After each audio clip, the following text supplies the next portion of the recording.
Imagine standing on a familiar shoreline today, waves rolling in with the rhythm of the moon, birds circling overhead, forests breathing quietly beyond the dunes. Now close your eyes and ask, what if this same place looked utterly alien? What if, instead of seabirds, reptilian wings stretched across the sky, and instead of grasses, vast groves of cycads and ferns covered the horizon? To find that world, we would need to turn back the clock, not by centuries, not by millennia, but by hundreds of millions of years, into an age when Earth itself was reshaping its face. This was the Mesozoic, a span of time so immense it is difficult to imagine, lasting more than 180 million years. It is remembered as the age of dinosaurs, but in truth it was much more. The age of shifting continents, of seas that swallowed entire regions, of climates that tested life, and of evolutionary experiments that would forever change the trajectory of the planet. What was Earth really like then, and how might life have unfolded differently if chance events had taken another course? These are the questions that guide our journey. Welcome to Arcane Skies. If you'd like to keep travelling with us into the hidden layers of Earth's story, consider liking, subscribing, and sharing where and when you're watching from in the comments below. The story of the Mesozoic does not begin with abundance. It begins in silence, in the aftermath of the greatest biological catastrophe our planet has ever known. 252 million years ago, as the Permian period drew to its close, life itself teetered on the brink. More than 90% of all species vanished, a calamity so severe that paleontologists call it simply the Great Dying.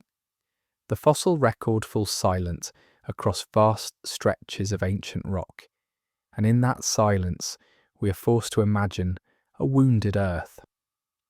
Volcanic eruptions had poured immense fields of lava across what is now Siberia, releasing gases that thickened the atmosphere with carbon dioxide and sulfur. Oceans turned acidic, losing their oxygen, suffocating fish and invertebrates. The forests that had stretched across Pangaea withered, and desert winds stripped the land bare. Imagine walking through such a world, no bird song, no mammals scurrying in the underbrush, only a scorched emptiness where once life had thrived. And yet within that emptiness something new was waiting. The Triassic period opened like the first faint light after a storm. The Earth was still one vast continent, Pangaea, sprawling from pole to pole, its coasts battered by enormous seasonal monsoons, its interior locked in arid heat. The land was harsh, but niches for survival existed, and life began to explore them again. Small reptiles, some resembling lizards, others with elongated limbs and unusual postures, became the early pioneers. Amphibians lingered in rivers and marshes, though their reign was waning. Among the survivors were the synapsids, the line of vertebrates from which mammals would eventually arise, but in the Triassic they were reduced and overshadowed. The stage was being set for a new cast of creatures that would, for a time, dominate the planet. Picture a dry plain under the Triassic sun. The vegetation is strange compared to modern landscapes. No grasses, no flowering plants, only forests of towering conifers, thickets of cycads with stiff, palm-like leaves, and stretches of horsetail reeds rising higher than a person. The air is heavy with heat, and yet in these primitive groves, early insects buzz. Dragonflies, beetles, and primitive flies, all descendants of much older lineages that had managed to survive the catastrophe. Their presence is a reminder that even after near annihilation, life clings to possibility. Here and there, reptilian shapes dart between the shadows. Creatures, like Pangaea, with limbs held partly beneath their bodies, experimenting with a more upright stance that would one day allow their descendants to run with speed and endurance. At this early stage, there are no giants, no thunderous herds. Instead, there is innovation. Evolution, given an empty world, was trying new forms, new strategies. The oceans, too, were slowly reawakening. Coral reefs had collapsed during the extinction, but sponges and mollusks began to return. Primitive ichthyosaurs, marine reptiles shaped like streamlined dolphins, glided through the shallows, hunting fish that themselves were only beginning to rediversify. Ammonites, coiled, shelled relatives of squid, proliferated once more, their spirals recording the rhythmic pulse of growth even in uncertain times. These seas were not yet the rich marine kingdoms of later Mesozoic epochs, but they carried within them the seeds of what was to come. Every ammonite shell, every flicker of a fin, was a declaration that life was not finished with this planet. Still, the Triassic world was precarious. The climate was extreme, swinging between scorching summers and bitter winters, particularly in the heart of Pangaea, where the moderating influence of oceans was absent. Fossilized soils reveal traces of repeated droughts, sudden floods, and shifting river systems. In this unstable environment, adaptability was the only guarantee of survival. Creatures that could endure the harshest swings in temperature, that could find food in scarcity, became the ancestors of lineages that would endure for tens of millions of years. Those that could not faded back into extinction. We are left to wonder, if the climate had been gentler, would the great reptiles we call dinosaurs have ever risen to dominance, or would some other lineage have claimed the vacant throne? It is here, in the Triassic dawn, that the first true dinosaurs make their appearance. They are not yet the titanic sauropods or the fearsome predators of later times. Instead, they are small, lightly built, and often overshadowed by more established reptilian groups. Creatures like Eoraptor and Herrerasaurus, stalking on two legs through fern groves, testing the possibilities of speed and agility. They did not rule the land yet. They were competitors in a crowded field, vying for survival against crocodilomorphs, the ancestors of crocodiles that were already diverse and formidable.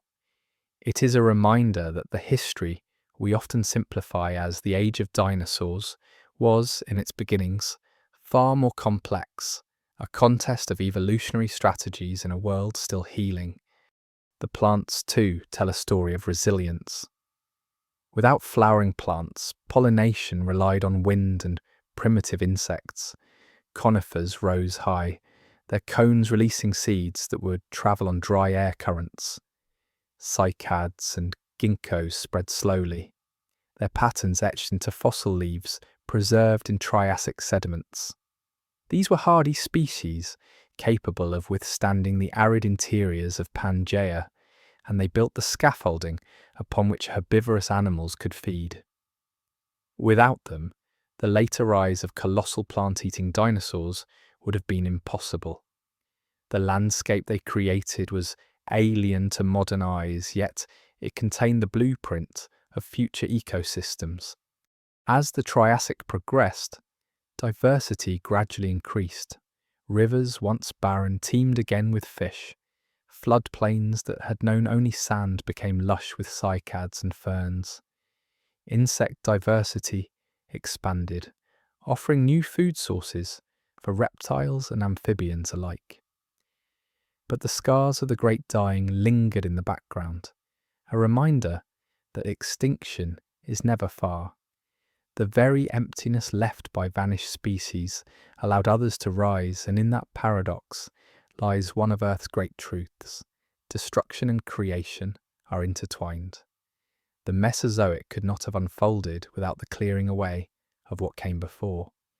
When we study the rocks of this period, the red sandstones of ancient deserts, the grey shales of riverbeds, we glimpse fragments of that fragile beginning. Trackways pressed into mudstone reveal small bipedal animals running across floodplains. Coprolites, fossilized droppings, preserve the diet of early reptiles. Even the chemical signatures locked within mineral grains speak of greenhouse atmospheres and unstable climates. Each piece of evidence is like a whisper from a distant age, reminding us that Earth's story is written not only in grand events, but in the quiet persistence of life, adapting step by step. So we leave the Permian silence behind and step fully into the Triassic, into a world that is neither dead nor flourishing, but something in between, a laboratory of evolution, an open stage upon which new actors test their roles. The question hangs in the air, of all the experiments being conducted by nature in this age of recovery, which ones will succeed and which will vanish unremembered? To understand the rise of the Mesozoic, we must watch these first steps carefully, for they contain the origins of giants yet to come. When we think of Earth's continents today, we see them as familiar puzzle pieces spread across oceans, Africa separated from South America, Eurasia stretching into Asia, Australia adrift far to the south. But during the early Mesozoic, all these pieces were fused together into one colossal landmass known as Pangaea. Imagine a continent so vast that you could walk from what is now New York to Morocco without ever seeing a coastline. From the frozen stretches of the south to the tropics near the equator and the humid forests toward the north, it was one body of land ringed by the immense Pangaea Ocean and lapped on one side by the smaller but deep Tethys Sea. This world was unified in stone, yet fractured in climate, and those fractures shaped the very destiny of life upon it. Pangaea was a paradox. Along its coasts, where warm waters carried moist air inland, conditions could be lush, supporting forests of conifers, cycads, and ginkgos. In these regions, rivers meandered across plains, depositing fertile soils that nourished a growing web of plants and animals. But in the continental interior, far removed from the moderating effect of the ocean, the climate was brutal. The sheer size of Pangaea meant that vast regions were locked into aridity, deserts stretching for hundreds of kilometres. Geological evidence tells us of red sandstones and evaporate deposits, mineral crusts left behind by drying lakes, that testify to a land baked by the sun and scoured by wind. These deserts, comparable in scale to the Sahara, carved enormous barriers for species attempting to disperse across the supercontinent. Such conditions posed challenges, but they also drove innovation. In the arid interiors, only the hardiest plants survived. Conifers with waxy needles that conserved water, cycads with tough leaves, seed ferns adapted to poor soils. These pioneers built oases of green in an otherwise harsh landscape. Around them gathered the animals capable of enduring extremes. Reptiles with scaly skins that reduced water loss, burrowing amphibians that retreated underground during drought, and early synapsids that hunted opportunistically in both day and night. The resilience of these species allowed them to persist where others failed, and in doing so, they became the foundation of entire ecosystems. If we could stand in the heart of Pangaea, perhaps somewhere in the interior of what is now North Africa, the scene would be striking. A sky bleached by relentless sun, dunes rolling across the horizon, occasional wadis, dry riverbeds that carried water only during rare seasonal floods. Within these ephemeral rivers, life bloomed in pulses. Fossilized mud cracks tell us that pools dried quickly, stranding fish and amphibians that could not escape. Yet the creatures that adapted such as lungfish capable of breathing air or reptiles that roamed widely in search of food, thrived despite the uncertainty. It was a world of feast and famine, of opportunity and risk. But the coastal zones of Pangaea told a different story. Along the Tethys Sea, for instance, conditions were more stable, with warm and humid climates fostering biodiversity. Tropical forests grew dense, insects multiplied, and reptiles diversified in both size and form. These regions acted as refuges, reservoirs of life from which species could later expand. In this contrast between interior deserts and coastal abundance lay one of the great dynamics of the Triassic world: isolation and connection, hardship and refuge, constantly shaping the path of evolution. The very unity of Pangaea also meant that animals and plants could, in principle, travel across vast distances. Fossils of the same species of reptile or plant have been found on continents now separated by thousands of kilometers of ocean. South America, Africa, India, even Antarctica. One such reptile, Lystrosaurus, a squat, beaked synapsid about the size of a pig, roamed across half the globe, surviving where few others did. Its fossils are among the most widespread of any vertebrate, a testament to both the connectivity of Pangaea and the resilience needed to endure its extremes. The presence of Lystrosaurus on multiple continents, now split apart, is one of the key pieces of evidence that once all land had been joined. The climate of Pangaea was further shaped by seasonal extremes. Geological markers indicate that monsoons swept across its coasts, driven by the immense size of the landmass and the seasonal tilt of Earth. During summer, hot air rising above the interior drew moist winds inland, unleashing torrential rains and flooding river valleys. In winter, those same regions could swing back into aridity. Such oscillations created unstable yet dynamic environments, testing the resilience of life forms year after year.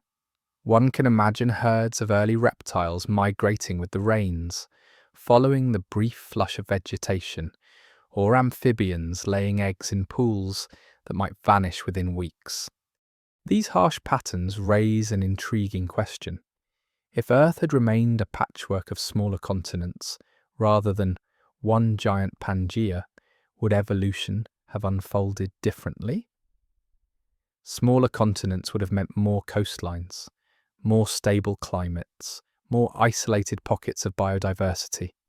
Instead, Pangaea's vast uniformity fostered broad ranges for species, but also subjected them to sweeping climatic stress. Perhaps this is why the Triassic was an age of experimentation. Organisms were constantly pressured to adapt or vanish. The unity of Pangaea may have delayed some diversification, but it also set the stage for sudden bursts of innovation when conditions shifted. In the fossil record, we see evidence of this experimentation. In some regions, early turtles emerged, armoured with protective shells. In others, archosaurs, the group that would give rise to both crocodiles and dinosaurs, began to spread, testing new body plans and behaviours. The extreme conditions acted as both crucible and filter, refining the forms that could endure. It is no coincidence that from this environment emerged the ancestors of creatures that would dominate the Earth for over 100 million years.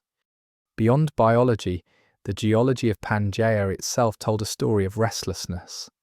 Though the supercontinent appeared stable, tectonic forces were already at work, pulling at seams that would one day split it apart. Rifts opened in what is now eastern North America and northwestern Africa, leaving behind scars preserved in the rocks of the Atlantic margins. Volcanic activity flared along these rift zones, hinting at the vast geological upheavals to come. For now, in the Triassic, Pangaea held together, But beneath its surface, the Earth was preparing to reshape its map once again. As we envision this world, it becomes clear that Pangaea was more than a backdrop. It was an active agent in life's story. Its immensity created deserts that tested endurance, coasts that nurtured resilience, and migration routes that spread species across the globe. It unified the stage, forcing life to play out its drama on a continental scale. And in doing so, it gave rise to some of the most remarkable evolutionary trajectories the planet has ever seen. The Mesozoic story cannot be told without Pangaea, for it was the canvas upon which the age of reptiles was first painted. Standing at the dawn of the Triassic, looking across its endless deserts and storm-lashed coasts, one might wonder, did the creatures of that time sense the vastness of their world? Could a small reptile scuttling across the sand have known that the land beneath its claws stretched nearly unbroken from pole to pole? Perhaps not. Yet the shape of that land would guide their fate, dictating where they could live, what they could eat, how they would evolve. The earth itself was the great sculptor, and Pangaea was its chisel. In the quiet recovery after the great dying, and within the extremes of Pangaea, new ecosystems began to take form. They were fragile at first, like brushstrokes on a vast blank canvas, but each stroke brought more complexity. Early Triassic landscapes were not dominated by giants or familiar creatures. Instead, they were populated by survivors and pioneers, animals testing new strategies, plants reclaiming ground, and insects buzzing as ancient holdovers of even earlier worlds. Out of this tenuous balance emerged the first stirrings of what would become the quintessential Mesozoic web of life. Reptiles were the most conspicuous actors in this early stage. Their evolutionary advantage lay in their adaptability. Scaly skin conserved water. Amniotic eggs freed them from constant dependence on wetlands. And their varied body plans allowed them to occupy niches ranging from predators to herbivores. Among them were the archosaurs, a broad group whose name means ruling reptiles. At first glance, early archosaurs might not seem imposing. Some were small, lightly built, walking on long hind legs while using their shorter forelimbs for balance. Others hugged the ground on forelimbs, ambushing prey like modern crocodiles. But hidden within their diversity was the promise of future empires. For from archosaurs would come both the crocodile line and the dinosaur line. One of these early archosaurs was Pangaea, a slender predator less than a metre long, prowling floodplains of what is now South Africa. With eyes angled slightly upward, it could watch for prey above the reeds, and its limbs hinted at the ability to rise onto two legs when needed, a foreshadowing of later bipedal hunters. In the same habitats, armoured reptiles called ichthyosaurs browsed on plants. Their bodies were covered in bony plates, and their pig-like snouts rooted through the soil in search of vegetation.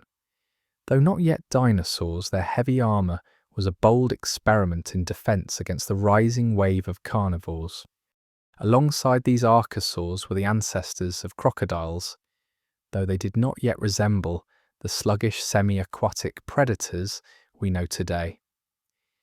In the Triassic, crocodile-line archosaurs, sometimes called crocodilomorphs, were diverse and often land-dwelling.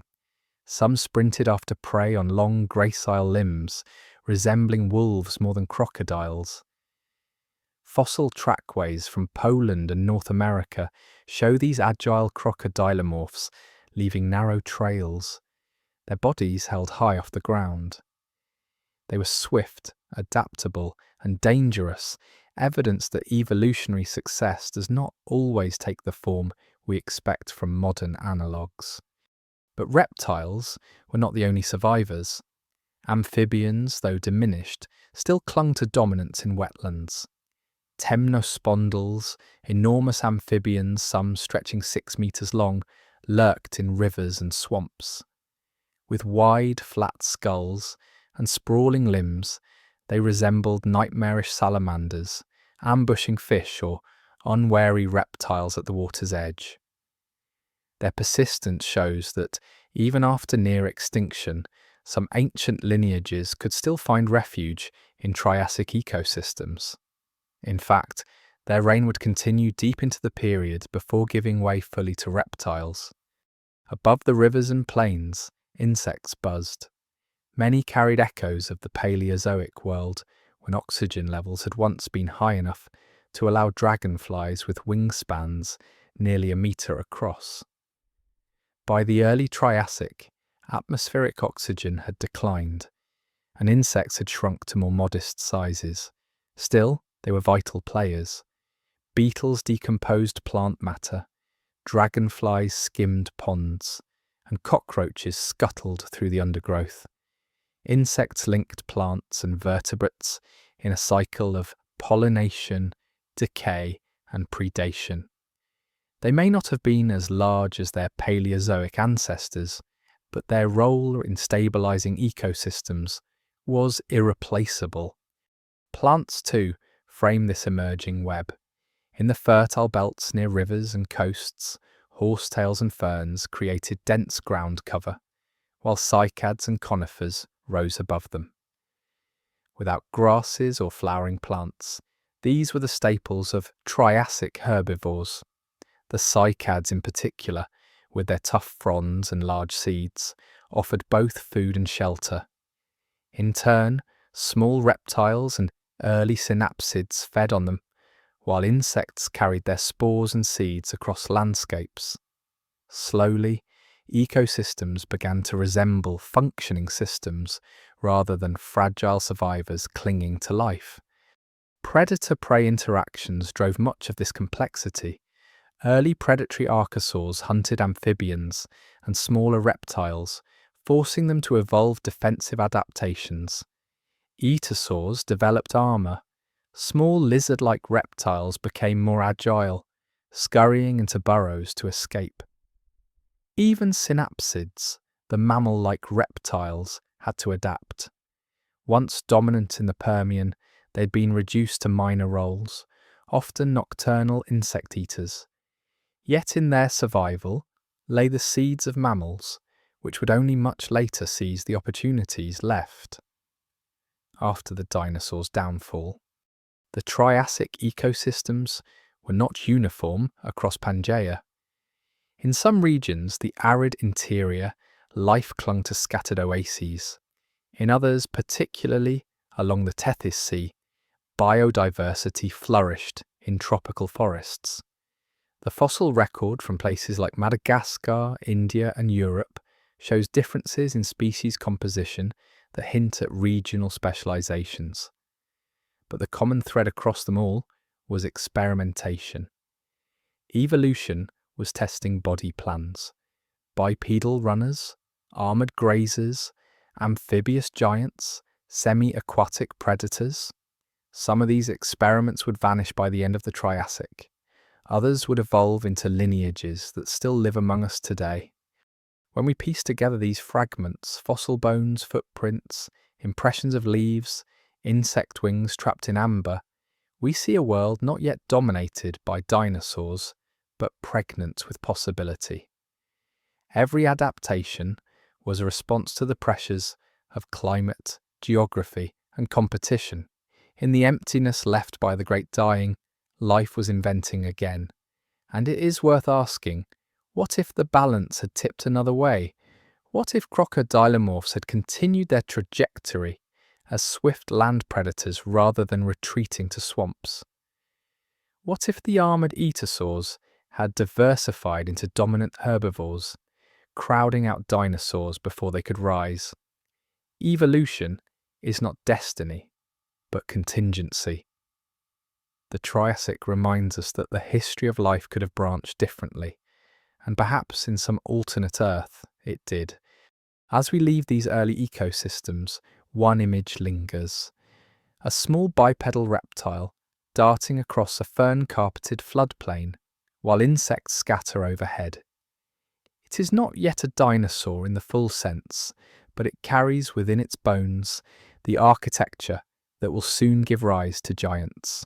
Around it, amphibians lurk in pools, crocodilomorphs sprint through underbrush, and armoured ichthyosaurs root in the soil.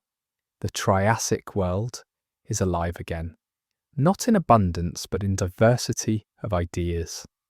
Nature is sketching outlines, and though we do not yet know which sketches will be filled in, we sense the approach of something monumental.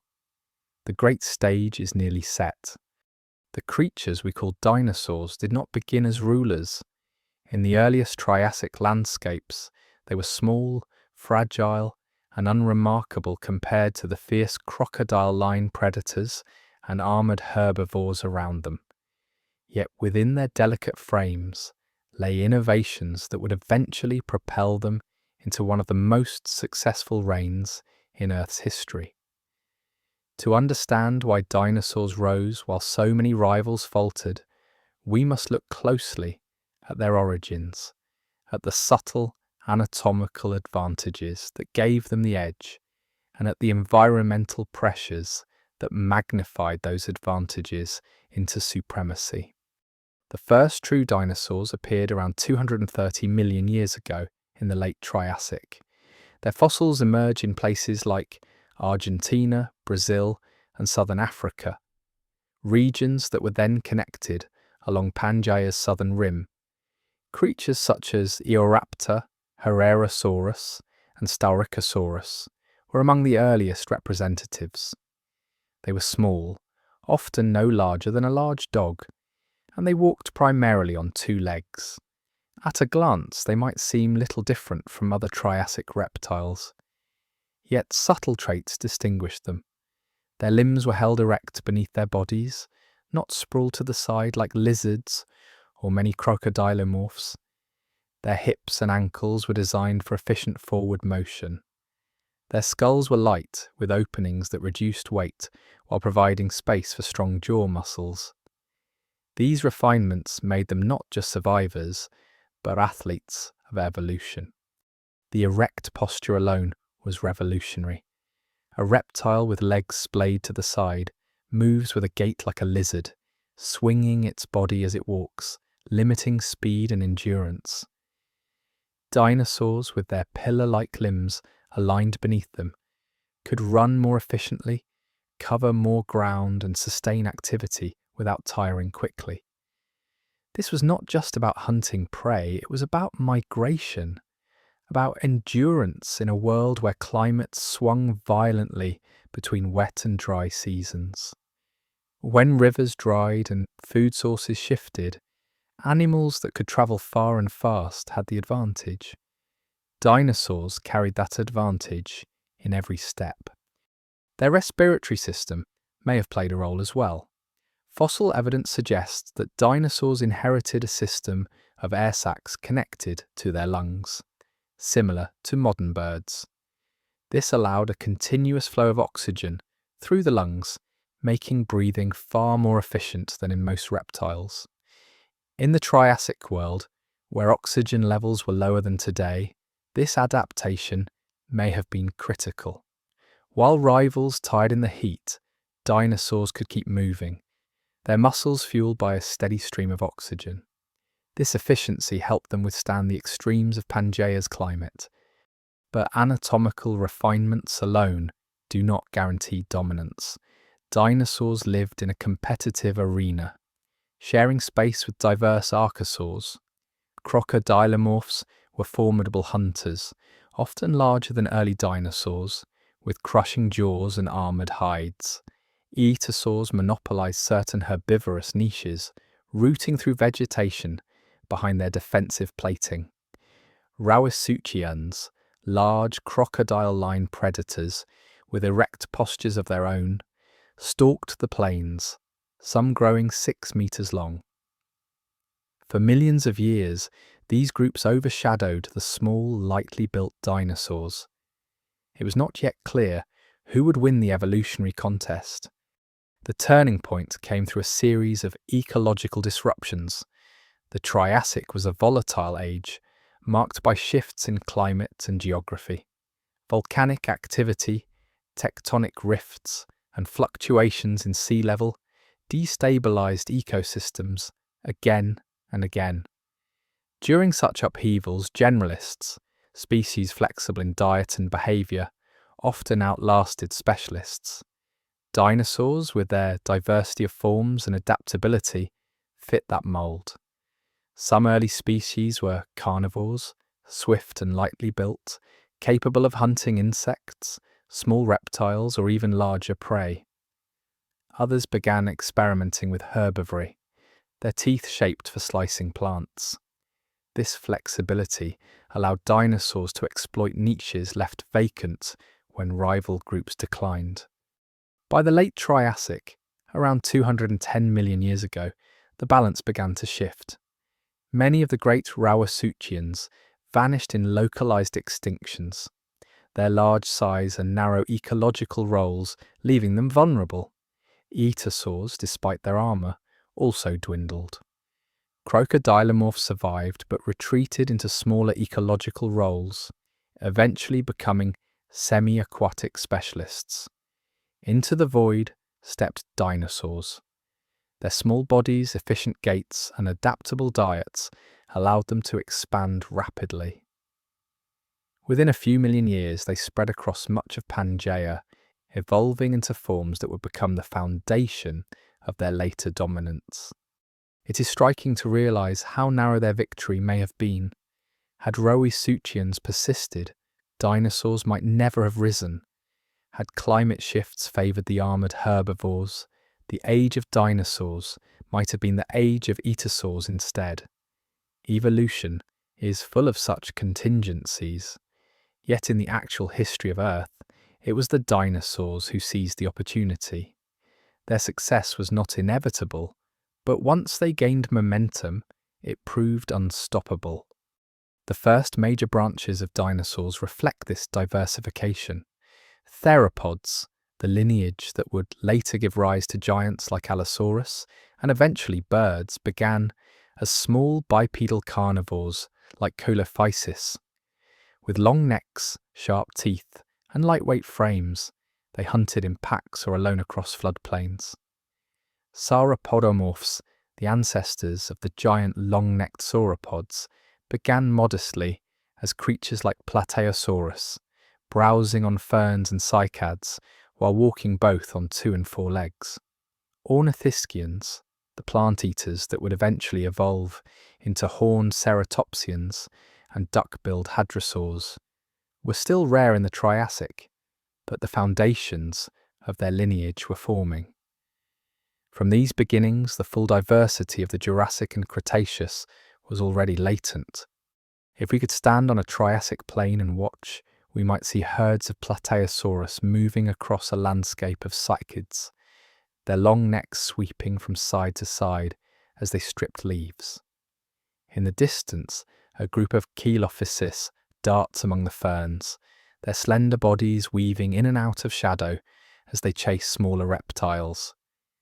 Above them, pterosaurs, close relatives of dinosaurs, launch into the sky, their membranous wings catching the wind. The world would feel alien and precarious, yet full of energy, as if nature were rehearsing for the grand performance to come. Dinosaurs' rise during the Triassic was gradual, not a sudden coup. For tens of millions of years, they shared ecosystems with other reptiles, sometimes as minor players, sometimes as equals.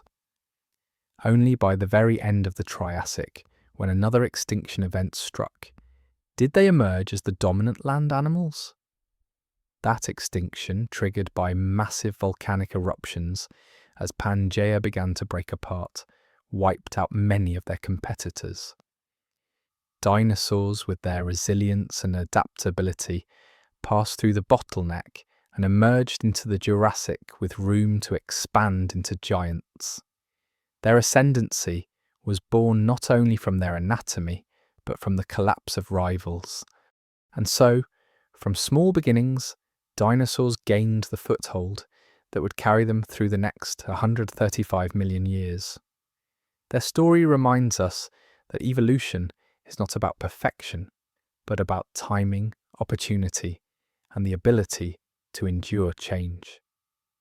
When we marvel at the fossils of immense sauropods or fearsome predators, we must remember that their legacy began with creatures no larger than a dog, scurrying through Triassic forests, outlasting rivals one uncertain step at a time. While the land was reshaped by the rise of dinosaurs, the oceans of the Mesozoic were undergoing their own revolution. After the Permian extinction, marine ecosystems had been shattered. Coral reefs collapsed, fish populations plummeted, and the great trilobites, icons of Paleozoic seas, disappeared forever. Yet as with the land, destruction cleared the way for invention. In the Triassic seas, new players emerged, rewriting the rules of life beneath the waves. These were not fish or mammals, but reptiles, land-dwelling creatures whose ancestors had returned to the ocean, adapting in spectacular ways to reclaim it as their realm. Over the next 180 million years, ichthyosaurs, plesiosaurs, and eventually mosasaurs would dominate the seas, turning the oceans into a theatre of evolutionary experimentation as dramatic as anything on land. The earliest of these pioneers were the ichthyosaurs. Their ancestors were small reptiles that had ventured into shallow waters, chasing fish and cephalopods. Natural selection rewarded streamlining, and over generations their bodies transformed. By the Middle Triassic, creatures like Mixosaurus and later Ichthyosaurus glided through the seas with torpedo-shaped forms, strikingly similar to modern dolphins. This was no coincidence. Hydrodynamics dictated the same solution for efficient swimming. Their limbs had become flippers, their tails evolved into crescent-shaped fins, and their eyes grew enormous to spot prey in dim depths. Some species grew to lengths of 4 meters, while later giants like Shoanosaurus would reach over 20 meters, rivals in size to modern whales. Ichthyosaurs were among the first animals to fully embrace the open ocean, chasing schools of fish and squid across vast distances. Fossils reveal even more about them. One preserved specimen shows a mother with embryos inside, proof that ichthyosaurs gave birth to live young rather than laying eggs. To imagine such a scene is to glimpse a reptilian whale surfacing in Triassic seas, its young sliding into the water already ready to swim. As the Triassic gave way to the Jurassic, another lineage entered the stage, the plesiosaurs. If ichthyosaurs embodied speed, plesiosaurs embodied strategy. Their bodies were unique, broad torsos, powerful flippers, and, in some species, impossibly long necks with dozens of vertebrae. Imagine a creature like Elasmosaurus, with a neck 6 meters long, extending like a living periscope through schools of fish. How exactly they hunted remains debated. Did they use their necks to dart quickly at prey or to sweep slowly through schools of fish, snapping sideways with needle-like teeth?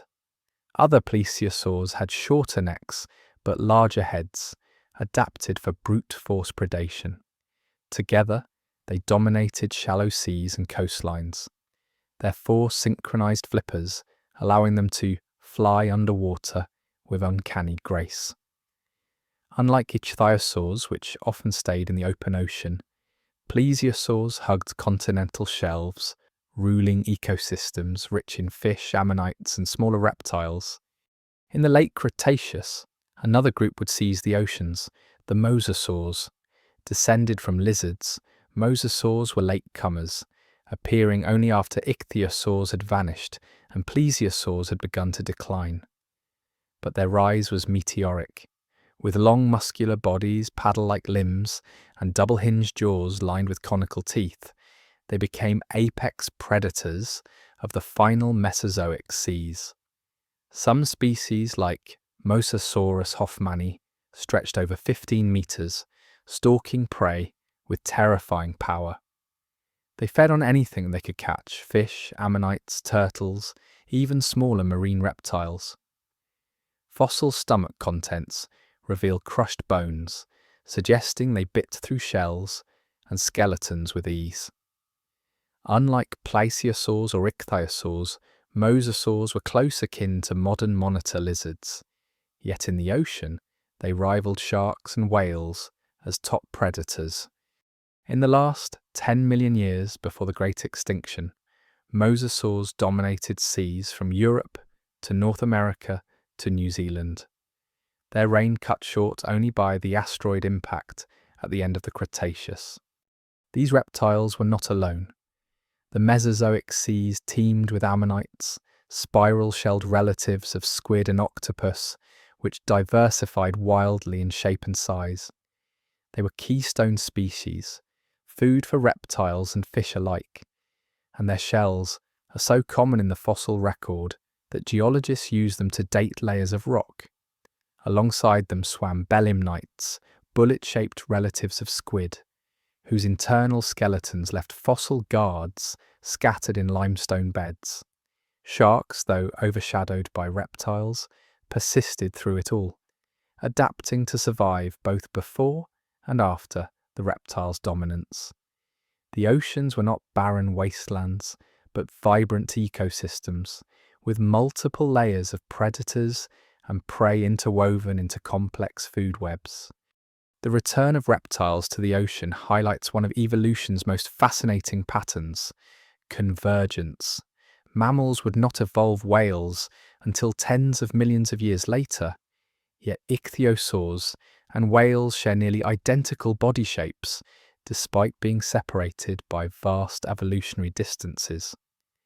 Nature, confronted with the same problem, how to move efficiently through water, arrived at the same solution twice: flippers, tail fins, streamlined torsos. These adaptations were not accidents, but inevitabilities written into the physics of water. The Mesozoic oceans became a demonstration of how form follows function, how life bends toward efficiency even as it explores diversity. There is a poetic contrast here. On land, dinosaurs were slow to rise, needing millions of years and a mass extinction to seize dominance. In the seas, reptiles adapted quickly and decisively, almost as if water offered fewer barriers to innovation. Within tens of millions of years after the Great Dying, the oceans had been refilled with predators more powerful than any before. If one walked along a Jurassic beach, the surface of the water might seem calm, but beneath it lurked creatures larger than buses, their shadows gliding silently past reefs. It is a reminder that while we often celebrate dinosaurs as the icons of the Mesozoic, the seas were no less dramatic, no less alien, and perhaps even more dangerous. Yet the story of these marine reptiles was not one of uninterrupted triumph. Ichthyosaurs, for reasons still debated, began to decline in the mid-Cretaceous and vanished entirely about 90 million years ago. Plesiosaurs lingered longer, but they too fell victim to the Great Extinction at the Cretaceous end. Only mosasaurs rose at the last moment to fill the vacancy, dominating the seas in Earth's final age of dinosaurs. The waxing and waning of these groups shows that even apex predators are vulnerable to environmental change. Shifts in sea levels, climate, and prey availability could unravel ecosystems, leaving giants stranded in evolutionary dead ends. Survival, once again, belonged not to strength alone, but to adaptability. When we look at the fossilized skeleton of an ichthyosaur with its streamlined ribs, or trace the long arc of a plesiosaur's neck in museum halls, we are glimpsing more than bones. We are seeing the echoes of a time when reptiles became whales before whales existed, when the oceans themselves were laboratories where nature tested extremes of body plan and behaviour, we are reminded that the sea, though vast and eternal, is no more stable than the land. It shifts, it punishes, it rewards, and it constantly reshapes life that dares to enter it. As the Triassic gave way to the Jurassic, and the Jurassic to the Cretaceous, these marine reptiles flourished alongside their terrestrial cousins, forming the other half of the Mesozoic story. To walk along the shore in those times was to stand on the edge of two worlds, one of thunderous footsteps and towering necks on land, and one of silent shadows and swift hunters beneath the waves. Together, they made the Mesozoic an age not merely of dinosaurs, but of planetary transformation across every habitat Earth had to offer.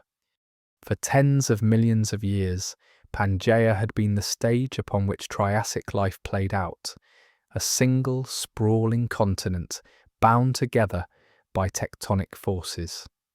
But no land mass is eternal.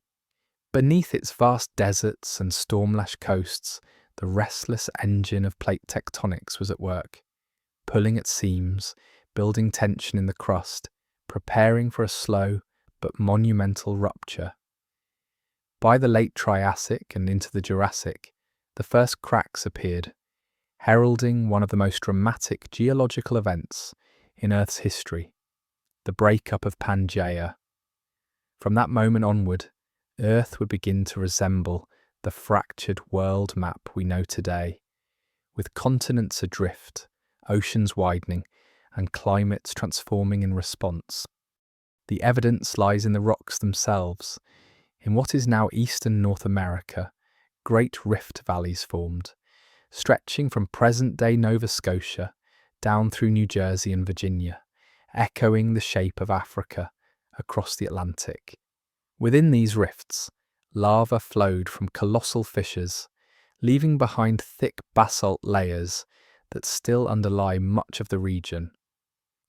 These eruptions, part of what geologists call the Central Atlantic Magmatic Province, released immense quantities of carbon dioxide and sulfur dioxide into the atmosphere. For life at the time, the effects were devastating. Climate records suggest abrupt warming pulses, ocean acidification, and mass die-offs, marking one of the critical extinction events that closed the Triassic, cleared the way for dinosaurs to dominate in the Jurassic. The very birth of the Atlantic Ocean came at a price, paid in the lives of countless species that could not adapt to the upheaval. As the rifts widened, water rushed in. What had once been dry valleys became shallow seas, the first hints of the Atlantic. The continents began to drift apart, North America pulling away from Africa, South America inching westward. The separation was slow, measured in centimetres per year, but over millions of years the effects were enormous. The supercontinent that had spanned pole to pole now fractured into smaller land masses, and with them came diversity. Isolation meant that lineages of plants and animals, once spread across vast distances, now began evolving independently. Biogeography, the science of life's distribution, owes much to this continental dance. Fossils that were once uniform across Pangaea began to diverge, setting the stage for regional ecosystems that would flourish throughout the Jurassic and Cretaceous. The breakup of Pangaea also transformed Earth's climate. A single giant continent produces extremes, arid interiors far from moisture, violent monsoons along coasts. But as the land broke apart, more coastlines were created, and more of the Earth's surface came under the influence of oceans. The result was a gradual shift toward more humid, stable climates in many regions. Forests expanded into areas that had once been deserts. New coastal plains nurtured biodiversity. River systems carved fertile valleys as mountains rose along tectonic boundaries. The Earth became patchier, more varied, and in that variation, life thrived. Consider the newly forming Atlantic margins. Along the coast of what is now North America, shallow seas spread inland, creating wetlands where reptiles and amphibians flourished. Early dinosaurs left footprints in the mud of what would later harden into red sandstones, their tracks preserved in places like the Connecticut River Valley. Across the widening rift in northwestern Africa, similar deposits tell of mirrored ecosystems, once connected but now diverging as the ocean widened between them. These fossil echoes remind us that what feels like permanent separation today was once a line of unity, a single world pulled apart by forces deeper than imagination. The geological violence of the breakup also unleashed a cascade of environmental stress. The central Atlantic eruptions may have lasted for hundreds of thousands of years, their plumes of volcanic gas warming the atmosphere and destabilizing ecosystems. Some scientists suggest that these eruptions contributed to the extinction of many Triassic reptiles, including the formidable Rauisuchians and large amphibians.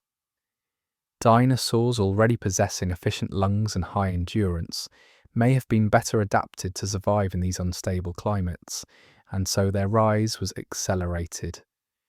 In this sense, the breakup of Pangaea was not just a geological event but an evolutionary filter, determining who would inherit the Mesozoic Earth.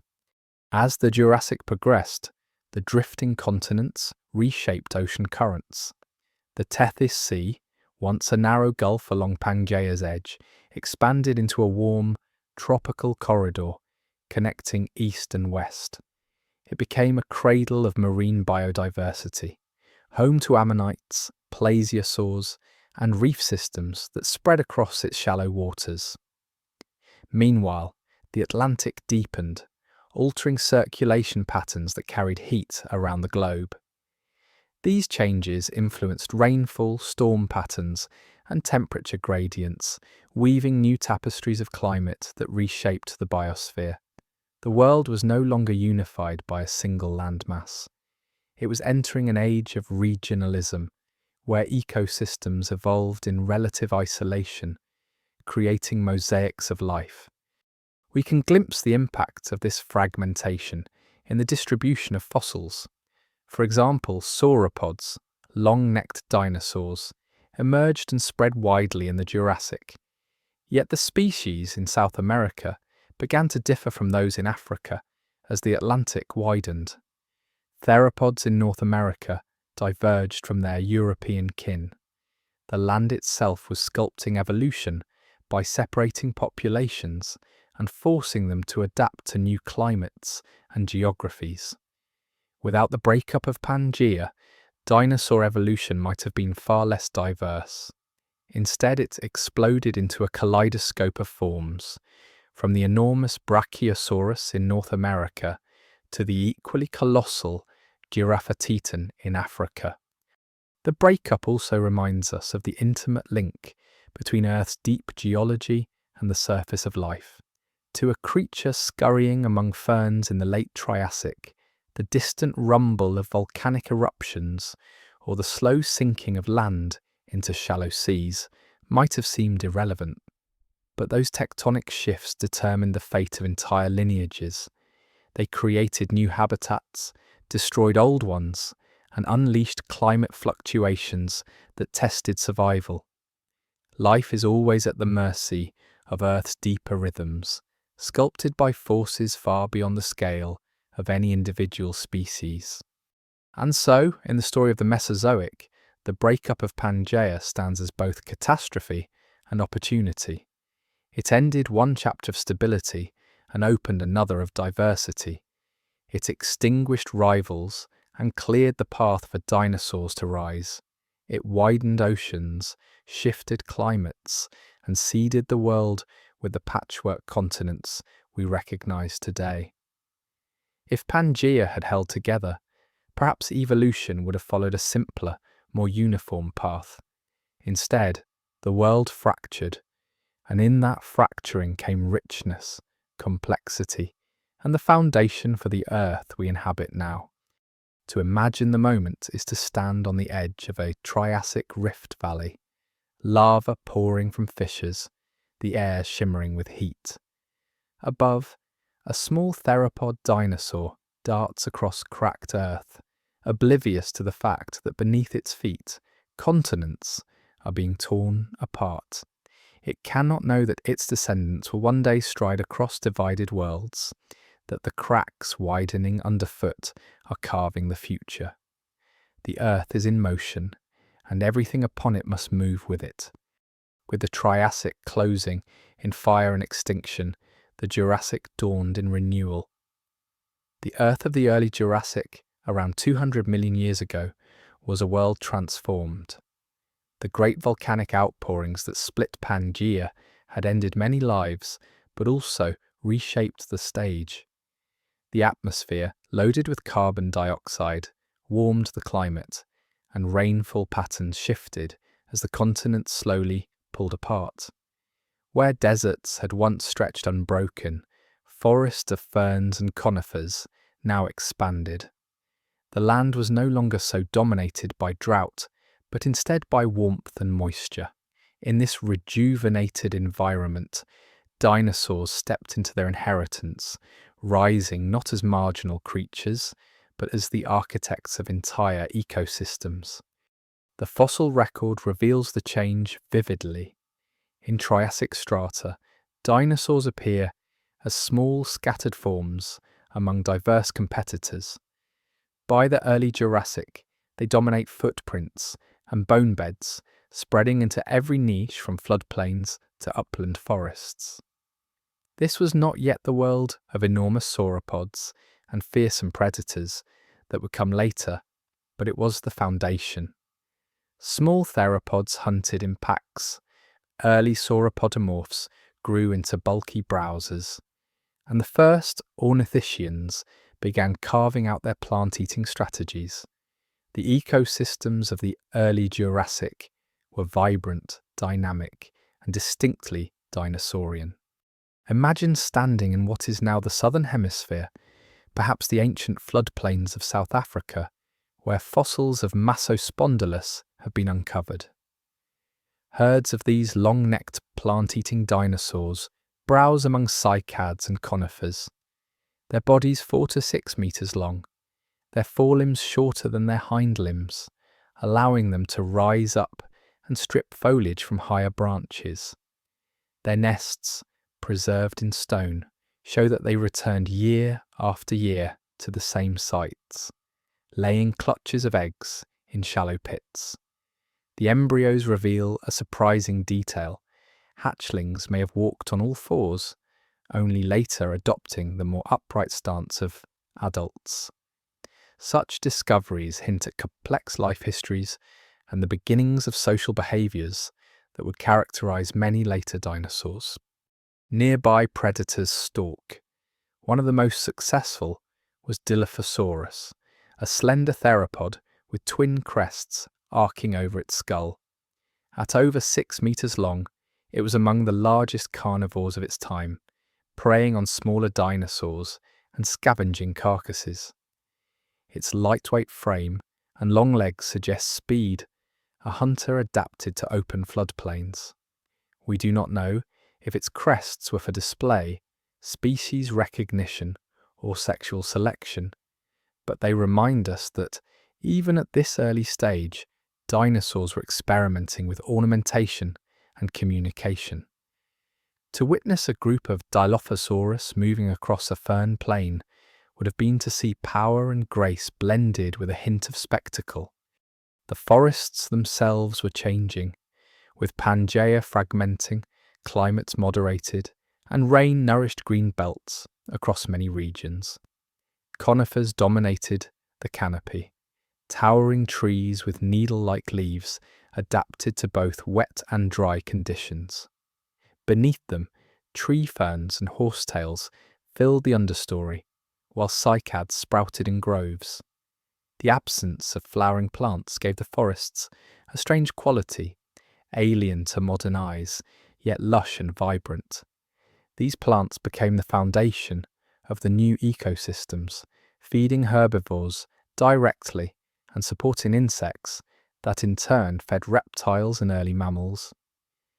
The expansion of vegetation allowed dinosaurs to grow larger and form herds, their presence reshaping landscapes through grazing and trampling, just as elephants and bison do today. Insects, though smaller than their Paleozoic ancestors, remained integral. Beetles scurried among rotting logs, dragonflies skimmed lakes, and termites may have already been recycling plant material. Their buzzing added life to the forest, pollinating primitive plants and feeding small vertebrates. And in the branches above, early mammals, tiny, shrew-like synapsids, lived in the shadows, surviving by being small, nocturnal, and unassuming. They ate insects and seeds, rarely noticed in a world where dinosaurs ruled the daylight. Climate played a decisive role in shaping these environments. The early Jurassic was warmer than today, with little to no polar ice. Evidence from fossilized soils and plant distributions indicates humid belts near the equator and temperate forests extending into higher latitudes. Even polar regions may have been mild, home to forests and perhaps dinosaurs adapted to long seasonal days and nights. The Earth's warmth allowed reptiles to expand into regions that would later be icy wastes. Imagine herds of sauropodomorphs grazing under months-long twilight in polar forests, a possibility supported by trackways found far north and south of the ancient equator. The diversity of dinosaurs increased rapidly in this climate.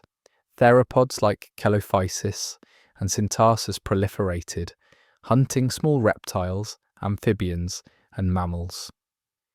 Early ornithischians, ancestors of the great horned and armoured dinosaurs to come, began appearing as small, fleet-footed herbivores, nibbling on low vegetation and avoiding predators with speed. Each lineage was still in its early experimentation, but the basic body plans were in place. From these modest forms would arise giants and marvels, but already they were shaping the ecosystems of the Jurassic. The seas, too, reflected this new stability. Ichthyosaurs and plesiosaurs flourished, their fossils appearing in great numbers across Europe and Asia. Ammonites rebounded spectacularly after the Triassic extinction, diversifying into countless spiral forms that filled the oceans and became a keystone of marine food chains. Along coasts, reefs of sponges and corals returned, providing habitats for fish and invertebrates. The oceans of the early Jurassic were vibrant, echoing the recovery seen on land. What drove dinosaurs' sudden dominance? Part of the answer lies in chance. The extinction that ended the Triassic eliminated many rivals, particularly large crocodile-line archosaurs and amphibians.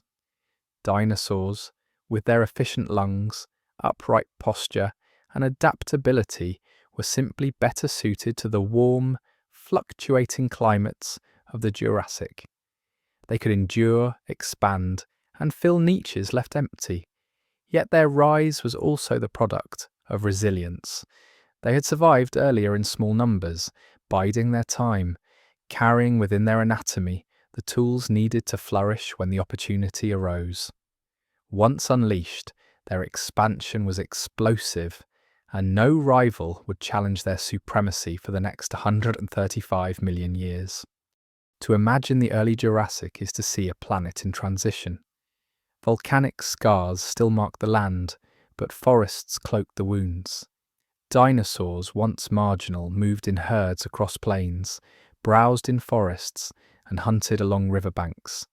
Their footprints crisscrossed mudflats, their nests dotted upland slopes, their bones accumulated in floodplains. The world was no longer a patchwork of survival, but a flourishing, integrated web of life. The stage was set for giants, As the Jurassic progressed, sauropodomorphs would give rise to the colossal sauropods. Theropods would evolve into apex predators of terrifying scale, and ornithischians would diversify into new plant-eating strategies. But here, in the early Jurassic, we see the beginning of that ascent, the moment when dinosaurs stopped being one lineage among many and became the architects of Earth's living systems. It was not destiny, but adaptation, not inevitability, but timing. And once the path was open, the age of dinosaurs truly began. When the early Jurassic forests thickened and rivers spread across fertile floodplains, some dinosaurs began an evolutionary experiment that would take them to the very edge of what biology and physics allow: gigantism. These were the sauropods, the long-necked, column-legged behemoths whose silhouettes remain some of the most iconic in natural history. They were not simply larger than their contemporaries, they became the largest land animals ever to walk the earth, with bodies stretching over 30 meters and weighing more than 50 tons. Their rise in the Middle and Late Jurassic marked the dawn of a new kind of ecosystem, one where the presence of giants reshaped the land itself. The story begins with their ancestors, the sauropodomorphs of the late Triassic and early Jurassic, medium-sized, often bipedal or semi-quadrupedal herbivores like Plesiosaurs and Massospondylus. These animals already experimented with long necks and plant-eating lifestyles, but their size remained modest. By the Middle Jurassic, however, sauropods had shifted fully to quadrupedal stances, their forelimbs elongating, their necks extending into architectural marvels of bone and muscle. Creatures like Cetiosaurus in Europe and Shunosaurus in China heralded the first wave of true giants. Soon after, lineages such as Brachiosaurus, Diplodocus, and Apatosaurus would emerge, towering above forests and moving in herds that must have shaken the ground. Why did sauropods grow so immense? Fossil evidence suggests several intertwined reasons. One lies in their feeding strategy. By evolving long necks, sauropods could access vegetation unavailable to other herbivores, high branches of conifers, cycads, and ginkgos, or sweep low across vast areas of ground without moving their massive bodies. Their peg-like teeth, more suited for stripping leaves than chewing, allowed them to consume food quickly. Instead of masticating thoroughly, they relied on massive digestive chambers where fermentation broke down tough plant matter. This efficiency meant they could ingest enormous quantities of food and sustain colossal bodies. Another factor was reproduction. Unlike mammals, sauropods laid eggs, and they laid them in great numbers. Fossil nesting grounds reveal clutches of dozens of eggs, sometimes spread over wide communal sites. Each egg was relatively small compared to the size of the adult, meaning hatchlings emerged tiny in relation to their parents. But this strategy ensured survival through numbers.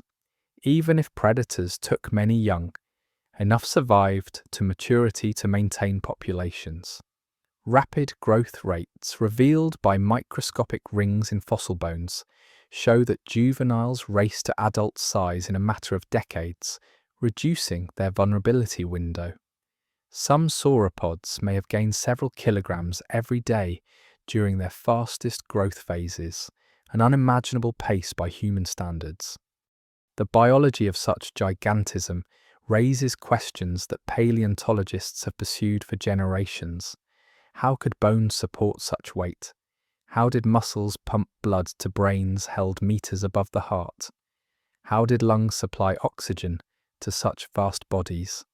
Fossils provide partial answers. Sauropod bones, though massive, were riddled with air sacs, reducing weight without compromising strength. These air sacs were connected to their lungs, forming a respiratory system far more efficient than mammals, similar to that of modern birds. This allowed a continuous flow of air, cooling their huge bodies and fueling their growth. Their circulatory systems remain debated, but many scientists propose powerful, multi-chambered hearts capable of generating immense pressure to drive blood up long necks. Whether their necks were held vertically like giraffes or more horizontally remains contested, but in either posture, sauropods mastered the physics of scale in ways no land animal before or since has matched. The presence of giants transformed ecosystems. Herds of sauropods would have consumed staggering amounts of vegetation, stripping branches, trampling ferns, and shaping plant communities through sheer demand. Their dung, deposited in vast quantities, recycled nutrients back into soils, fertilizing the growth of new plants. Just as elephants today are considered ecosystem engineers, sauropods may have played a similar role, maintaining open clearings, dispersing seeds, and sustaining dynamic landscapes. Their impact rippled outward to other species. Predators adapted to hunt juveniles, scavengers fed on their carcasses, and insects thrived in their droppings. The giants were not merely part of the system, they were engines of it. Predation shaped their lives as well. Few predators could threaten an adult Brachiosaurus or Diplodocus, but young sauropods were vulnerable. Theropods such as Allosaurus and Ceratosaurus likely targeted juveniles or isolated individuals. The fossils of bone beds sometimes show multiple sauropods preserved together, suggesting herd behavior as protection. Trackways reveal parallel footprints of multiple individuals moving in the same direction, perhaps mothers and young travelling side by side. If true, such herding behaviour indicates complex social structures, a collective defence against predation in a world where survival was a matter of scale. Fossilised footprints themselves offer remarkable insights. In Texas, trackways of giant sauropods record not just size but movement, stride lengths showing steady, coordinated gaits across mudflats. In some sites, smaller prints run alongside larger ones, interpreted as juveniles keeping pace with adults. These ancient trails capture fleeting moments, a herd moving toward a water source, individuals pausing or changing direction. They remind us that fossils are not only bones, but echoes of behaviour, stories pressed into stone by creatures long vanished. The sheer scale of sauropods also prompts speculative questions. Could they have roared like elephants, their calls resonating across valleys? Did they migrate seasonally, moving between feeding grounds as vegetation dwindled? Did their immense bulk allow them to regulate body temperature, functioning like living furnaces? Some answers remain beyond our reach, but each fossil offers fragments of possibility. When we reconstruct these creatures, we are not only imagining bodies but entire ways of living, grounded in evidence but coloured by wonder. To witness such a scene would be to stand in awe. Picture a Jurassic floodplain at dawn, mist rising from the river, conifers stretching high into the sky. Through the haze emerges a herd of Diplodocus, their necks sweeping like cranes above the treetops, tails trailing behind them like living whips. The ground trembles as they pass, each step deliberate, each breath a sigh of ancient lungs. Beside them, smaller ornithischians scurry out of the way, while predators watch from the shadows, calculating risk and reward. The air is filled not with silence, but with the low rustle of leaves, the occasional bellow of a giant, the background chorus of an ecosystem alive with titanic presence. It is a world utterly unlike ours, yet it existed on the same earth we walk today. The rise of sauropods was not merely an evolutionary accident, it was the convergence of anatomy, environment, and opportunity. Warm climates, abundant vegetation, and the absence of rivals capable of matching their strategies allowed them to push the boundaries of possibility. For over 100 million years, they remained unrivaled in size, their shadows stretching across eras until the very end of the Mesozoic. To study them is to confront both the power and fragility of life, how nature can build wonders that dwarf imagination, and how even the mightiest giants were ultimately at the mercy of the same planet that gave them form. Among the many transformations of the Mesozoic, one of the most extraordinary was the conquest of the skies. Reptiles had already experimented with flight through the pterosaurs, whose membranous wings carried them across Jurassic coastlines. But another, subtler experiment was unfolding among small, lightly built theropod dinosaurs. Out of their bones, feathers, and behaviours emerged a lineage that would eventually become the only dinosaurs still alive today. Birds. The story of flight's origin is not simple, nor is it linear, but within the rocks of the Jurassic we glimpse its first clear emblem, the fossil of Archaeopteryx. The name means ancient wing, and the fossils come from limestone quarries in southern Germany, laid down in the late Jurassic around 150 million years ago. At first sight, Archaeopteryx is a mosaic of traits. Its skeleton is unmistakably that of a small theropod. Teeth line its jaws, claws tip its wings, and a long bony tail stretches behind it.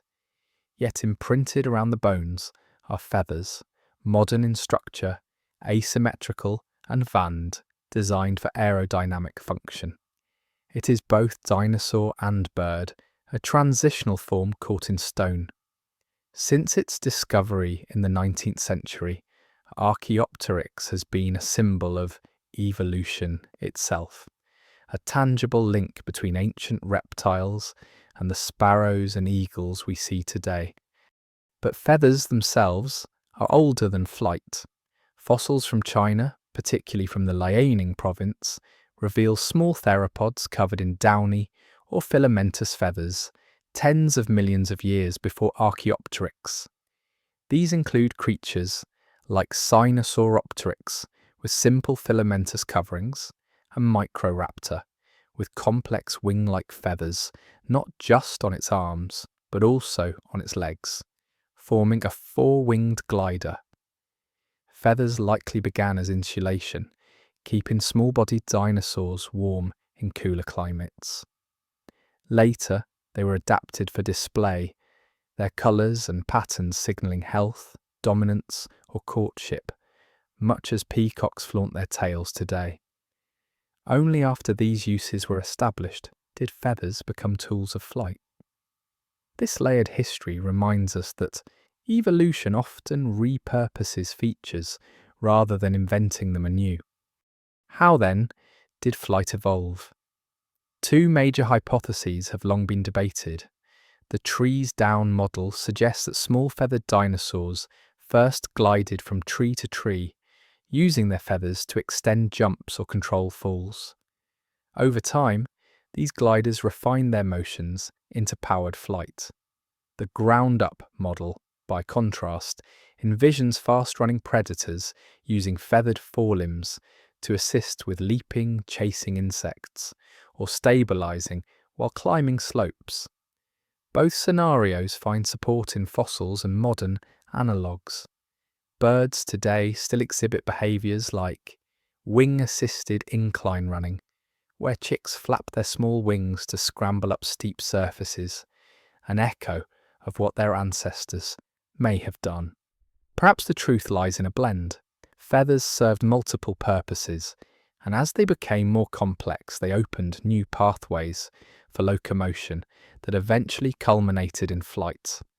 Archaeopteryx itself seems to occupy a middle ground.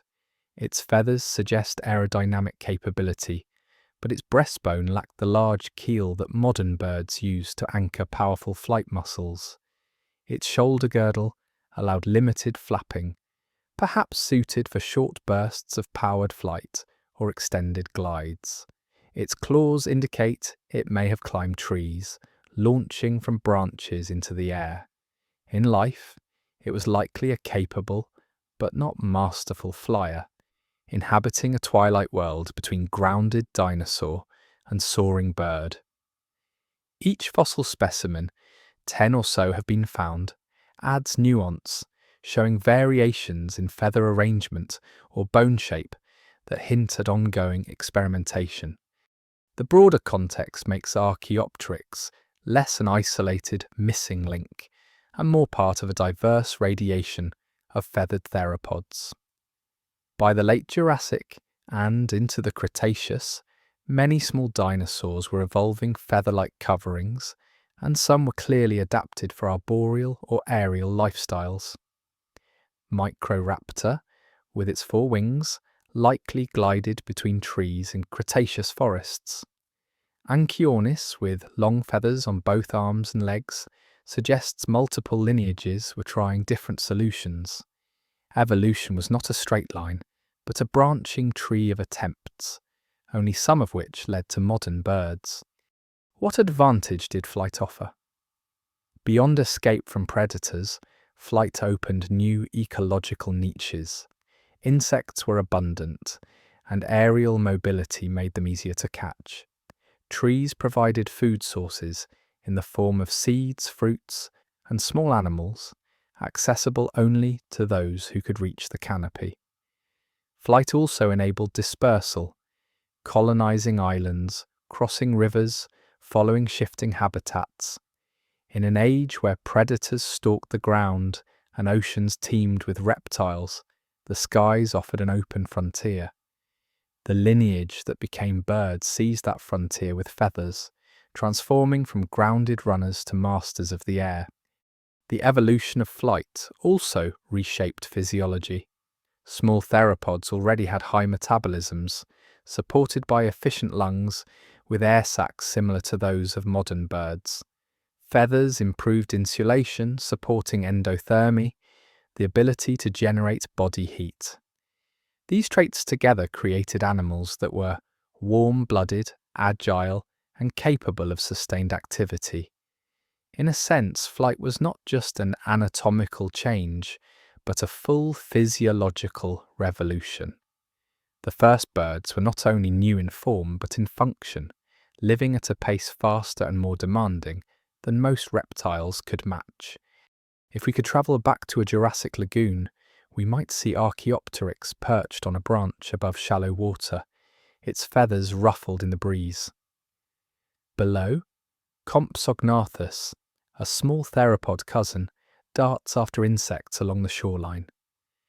Suddenly Archaeopteryx launches, wings beating clumsily, gliding across the water to another perch. It is not graceful, but it is effective, a glimpse of what is to come. From such halting beginnings, the skies will one day fill with flocks of birds, their diversity surpassing even that of the dinosaurs that gave them birth. The legacy of these early flyers extends to the present. Every sparrow in a city, every hawk on a thermal, every penguin diving beneath the waves is a living dinosaur, the direct continuation of that Jurassic experiment. When we watch birds today, we are watching survivors of the Mesozoic, inheritors of feathers that once were insulation, then display, and finally wings. They are living fossils not in the sense of being unchanged, but in carrying forward a story that began with creatures like Archaeopteryx. The line between dinosaur and bird is not a boundary, but a continuum, and we ourselves share our world with the remnants of that ancient lineage. The origin of flight is thus a reminder of how evolution works, not by leaps of sudden invention, but by accumulation, by transformation of the ordinary into the extraordinary. Feathers, once fluff, became airfoils. Arms, once grasping tools, became wings. Small unnoticed theropods became the architects of the skies, and through it all, the earth recorded their story in stone, waiting for us to read it. While the land in the Jurassic was alive with the thunder of dinosaurs and the stretch of sauropod necks above forests, the oceans carried their own symphony, quieter perhaps to our imagination, but no less profound.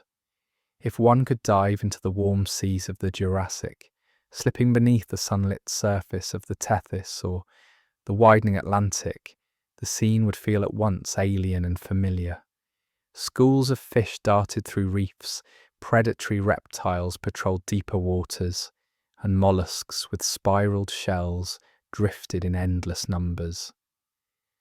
The oceans of this age were not barren backdrops.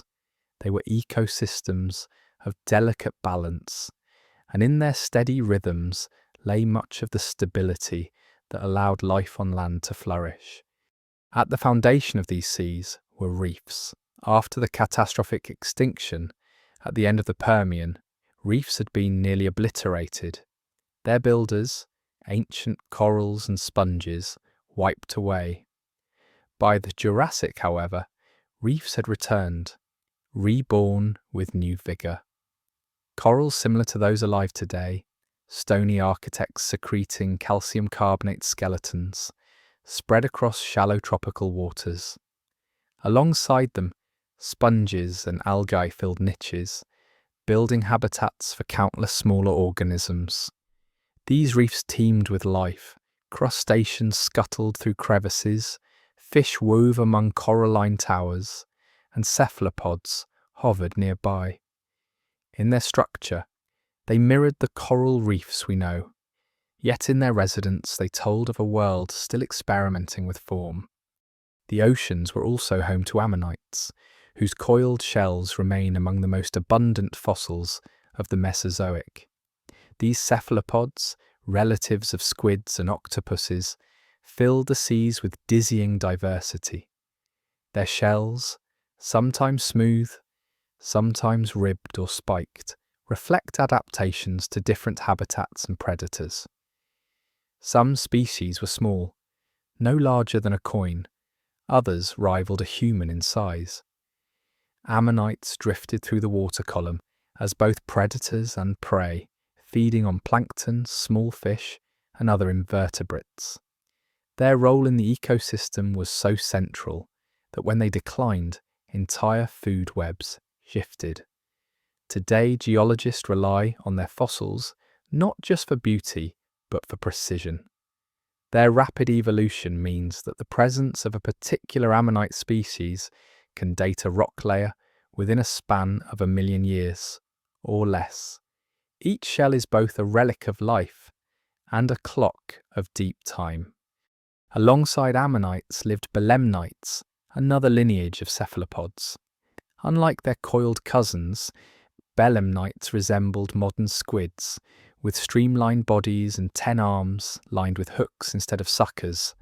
They left behind internal skeletons called guards, bullet-shaped fossils that litter Jurassic limestones in Europe and beyond.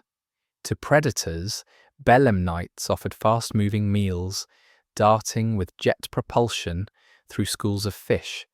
To paleontologists, their fossils tell of abundance. In some strata, their guards are so numerous that they form beds of stone. They were not spectacular giants, but they were vital threads in the fabric of marine life, connecting prey and predator in endless cycles. Above this backdrop of mollusks, reptiles ruled the higher tiers of the food chain. Ichthyosaurs, perfected for speed, hunted ammonites and fish in open waters. Plesiosaurs, with their long necks or massive heads, stalked coasts and reefs. Their presence meant that the oceans, like the land, were structured by apex predators, shaping the behaviour and evolution of everything below them. Fossilised stomach contents reveal meals of belemnites swallowed whole, fish consumed in schools, even smaller marine reptiles devoured in violent hunts. These predators were balanced not by strength of rivals, but by abundance of prey. Their numbers rose and fell with the tides of ammonites and fish stocks. The Jurassic seas also nurtured fishes of many kinds. Bony fishes diversified into forms that filled niches still recognizable. Fast swimmers chasing open water prey, armored bottom dwellers scouring sediments, reef fish weaving through coral labyrinths.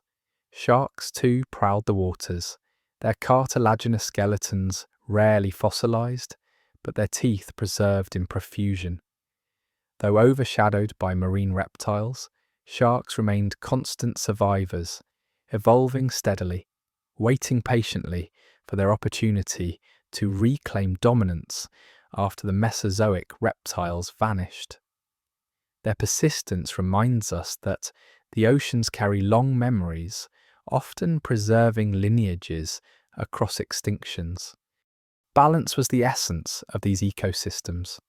Reefs depended on symbiosis between corals and algae, a partnership sensitive to temperature and chemistry. Ammonite populations waxed and waned with climate shifts and ocean circulation, their abundance dictating the fortunes of predators. Marine reptiles expanded when prey was plentiful and declined when seas changed. Each level of the food web was bound to the others, a delicate equilibrium shaped by currents, climate, and tectonic drift. This balance was not static but dynamic, resilient yet vulnerable, echoing the truth that ecosystems thrive not in stasis but in constant adjustment. The chemistry of the oceans also mattered. Geological evidence from Jurassic limestones reveals cycles of rising and falling carbon levels, shifts in oxygen content, and periods of localized anoxia, dead zones where oxygen vanished and life suffocated. These episodes, recorded in black shales rich with organic matter, remind us that the seas were never entirely stable. Life adapted by retreating, diversifying, or vanishing. Yet the overall trajectory through the Jurassic was one of richness. The oceans recovered from their earlier collapse and sustained complex ecosystems for tens of millions of years, fueling the Mesozoic's reputation as an age of abundance. If we could swim through a Jurassic reef, the experience would overwhelm the senses. Brilliant corals form thickets beneath sunlit waters, fish glitter in shoals, and the spiraled shells of ammonites turn slowly as their inhabitants hover with flickering tentacles. A belemnite darts past, its arms snaring a smaller fish before vanishing into deeper blue. In the distance, the shadow of an ichthyosaur glides silently, its great eye catching the faintest motion. Then breaking the surface, the long neck of a plesiosaur arcs downward, jaws snapping through a school of ammonites. It is a world at once peaceful and perilous, bound together by an unseen thread of energy, flowing from algae to mollusks to reptiles, cycling endlessly. The Jurassic oceans remind us that life's story is never confined to land. While dinosaurs reshaped the continents, the seas sustained the balance that made such flourishing possible. Reefs sequestered carbon, moderating climate. Ocean currents carried nutrients that fertilized coastal forests. Marine productivity echoed across the globe, linking water and land in ways that sustained both. To overlook the oceans is to miss half the Mesozoic's richness. In their hidden depths, evolution was no less ambitious, no less dramatic than in the forests of giant dinosaurs. And as with all ecosystems, their fate was tied to time. The ammonites that proliferated so abundantly would vanish in an instant at the close of the Cretaceous. The reefs that built strongholds would collapse and rebuild again. The predators would rise and fall, yet for more than 50 million years of the Jurassic, the ocean sustained a remarkable harmony, a balance delicate yet enduring. They were a reminder that Earth itself breathes through its seas, and that every story of life is in some sense a story of the ocean. The early Cretaceous dawned with landscapes already shaped by giants, yet something subtler than a sauropod's shadow was beginning to alter the course of life on Earth. In forests and floodplains, in quiet undergrowth and along riverbanks, a new kind of plant emerged, small at first, fragile seeming, but revolutionary in its biology. These were the angiosperms, flowering plants, whose arrival would transform ecosystems more profoundly than perhaps any innovation since the evolution of oxygen-producing photosynthesis billions of years earlier. They began as modest intrusions among conifers, cycads, and ferns, but over tens of millions of years, their presence would reshape the diets of dinosaurs, the behaviours of insects, and even the chemistry of the atmosphere. To walk through a Cretaceous forest was to witness the quiet revolution of flowers. Before their arrival, the Mesozoic flora was dominated by gymnosperms, conifers with cones, cycads with thick fronds, and ginkgos with fan-shaped leaves. These plants had been successful for over 100 million years, spreading across Pangaea and feeding herds of herbivores. Their reproduction, however, relied primarily on wind dispersal.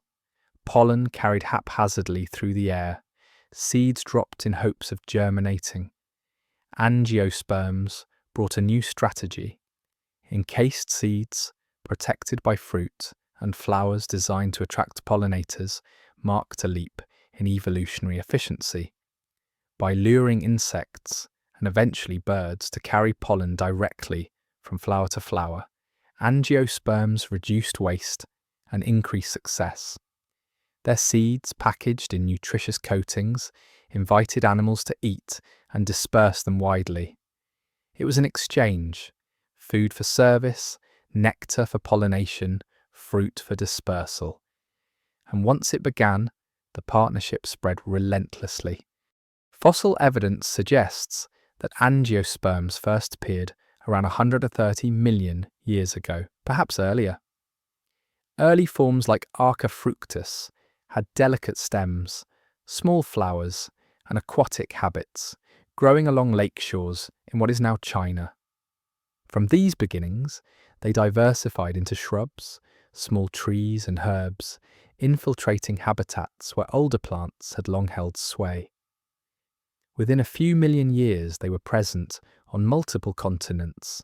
Their success was not just in reproduction, but in adaptability. Angiosperms could grow quickly, colonize disturbed areas, and evolve into varied forms. They were ecological opportunists, thriving where volcanic eruptions, floods, or dinosaur herds disturbed the land. For herbivores, the arrival of flowering plants meant both opportunity and adjustment.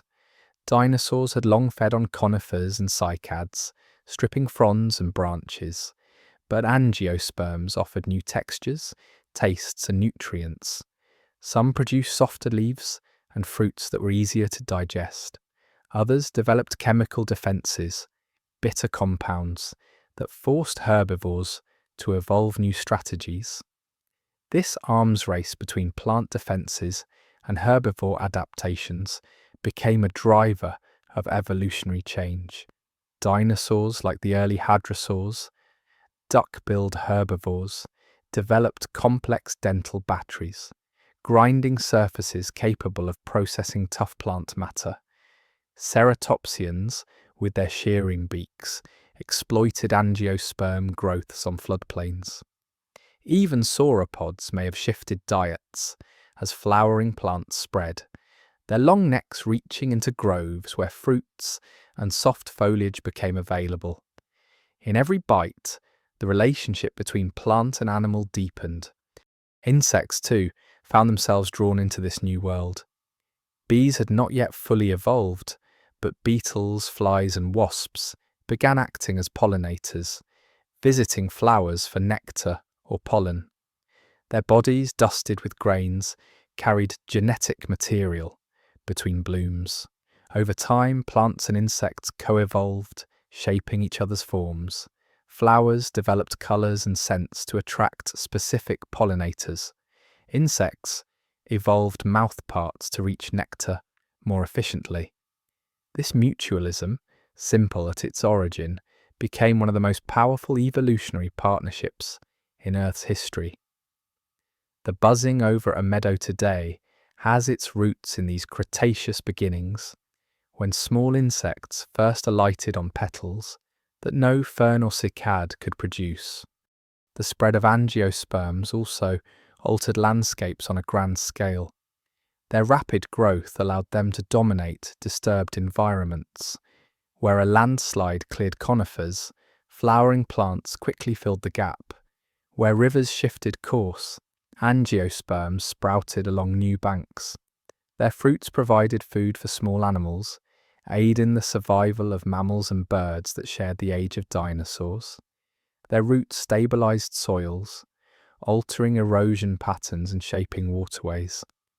In essence, flowering plants were ecosystem engineers, as transformative as the sauropods that trampled forests or the coral reefs that built marine habitats. Their influence was subtle but profound, woven into every corner of the biosphere. Imagine walking through an early Cretaceous floodplain. Conifers still tower overhead, cycads cluster in thickets, and ginkgos spread their fans. But scattered among them are splashes of novelty, small shrubs bearing flowers, delicate petals catching sunlight, fruit swelling beneath leaves. A hadrosaur bends its beak to crop these new plants, while beetles crawl across blossoms, unwittingly carrying pollen. The air smells different, tinged with floral compounds that earlier forests lacked. It is not yet the world of meadows and flowering trees we know, but the outlines are forming. Step by step, the familiar modern landscape is being born. The rise of angiosperms also influenced climate. Their rapid growth and broad leaves increased rates of photosynthesis, drawing carbon dioxide from the atmosphere. Some scientists argue that their spread contributed to long-term cooling trends, counteracting greenhouse gases released by volcanism. Their roots changed the chemistry of soils, releasing nutrients that altered river and ocean systems. In this way, flowering plants did not just adapt to climate, they shaped it. The Earth's systems, biological and atmospheric, were drawn into new feedback loops with every flower that opened. The impact of this floral revolution becomes even clearer when we remember its long reach. Without flowering plants, the later rise of fruit-eating mammals and birds would not have occurred. Pollination strategies set the stage for ecosystems that support the biodiversity of the modern world. The apples, grains, and vegetables we rely on today trace their ancestry to these Cretaceous innovators. In a sense, every meal we eat is an inheritance from that revolution. Yet in the early Cretaceous, none of this was obvious.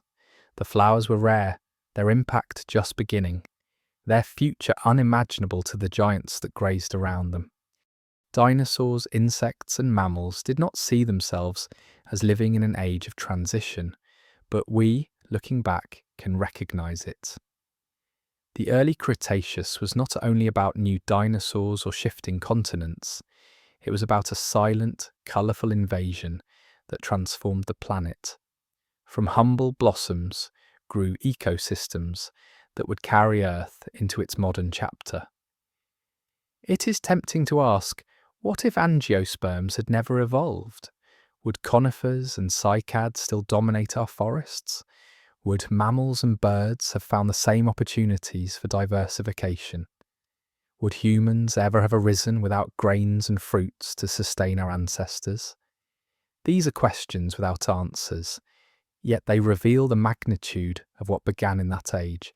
The spread of flowering plants in the early Cretaceous reminds us that revolutions in nature are not always thunderous.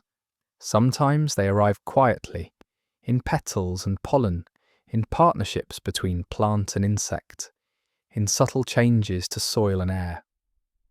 Over millions of years, those quiet steps accumulate into transformations as great as any asteroid impact or tectonic shift.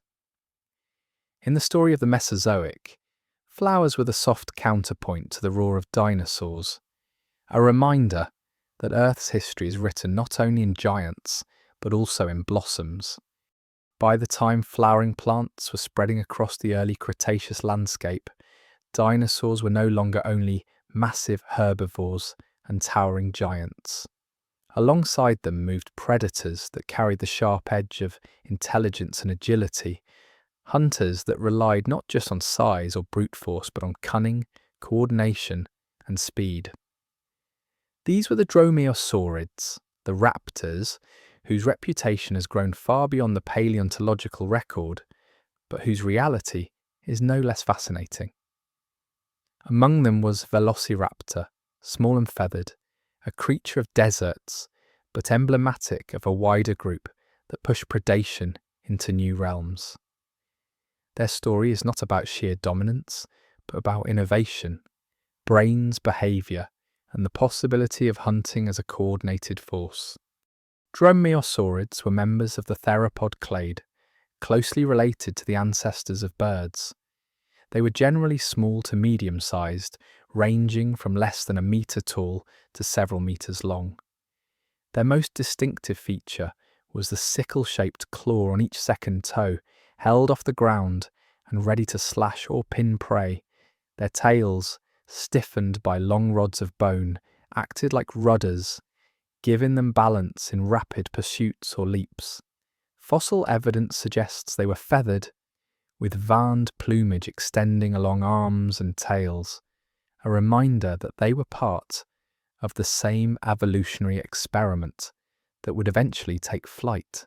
In body and in behaviour, they were unlike the lumbering predators of earlier ages. They were sprinters, leapers, and thinkers. The most famous of them, Velociraptor mongoliensis, lived about 75 million years ago in what is now Mongolia. At roughly the size of a turkey, far smaller than popular culture imagines, it was nonetheless formidable.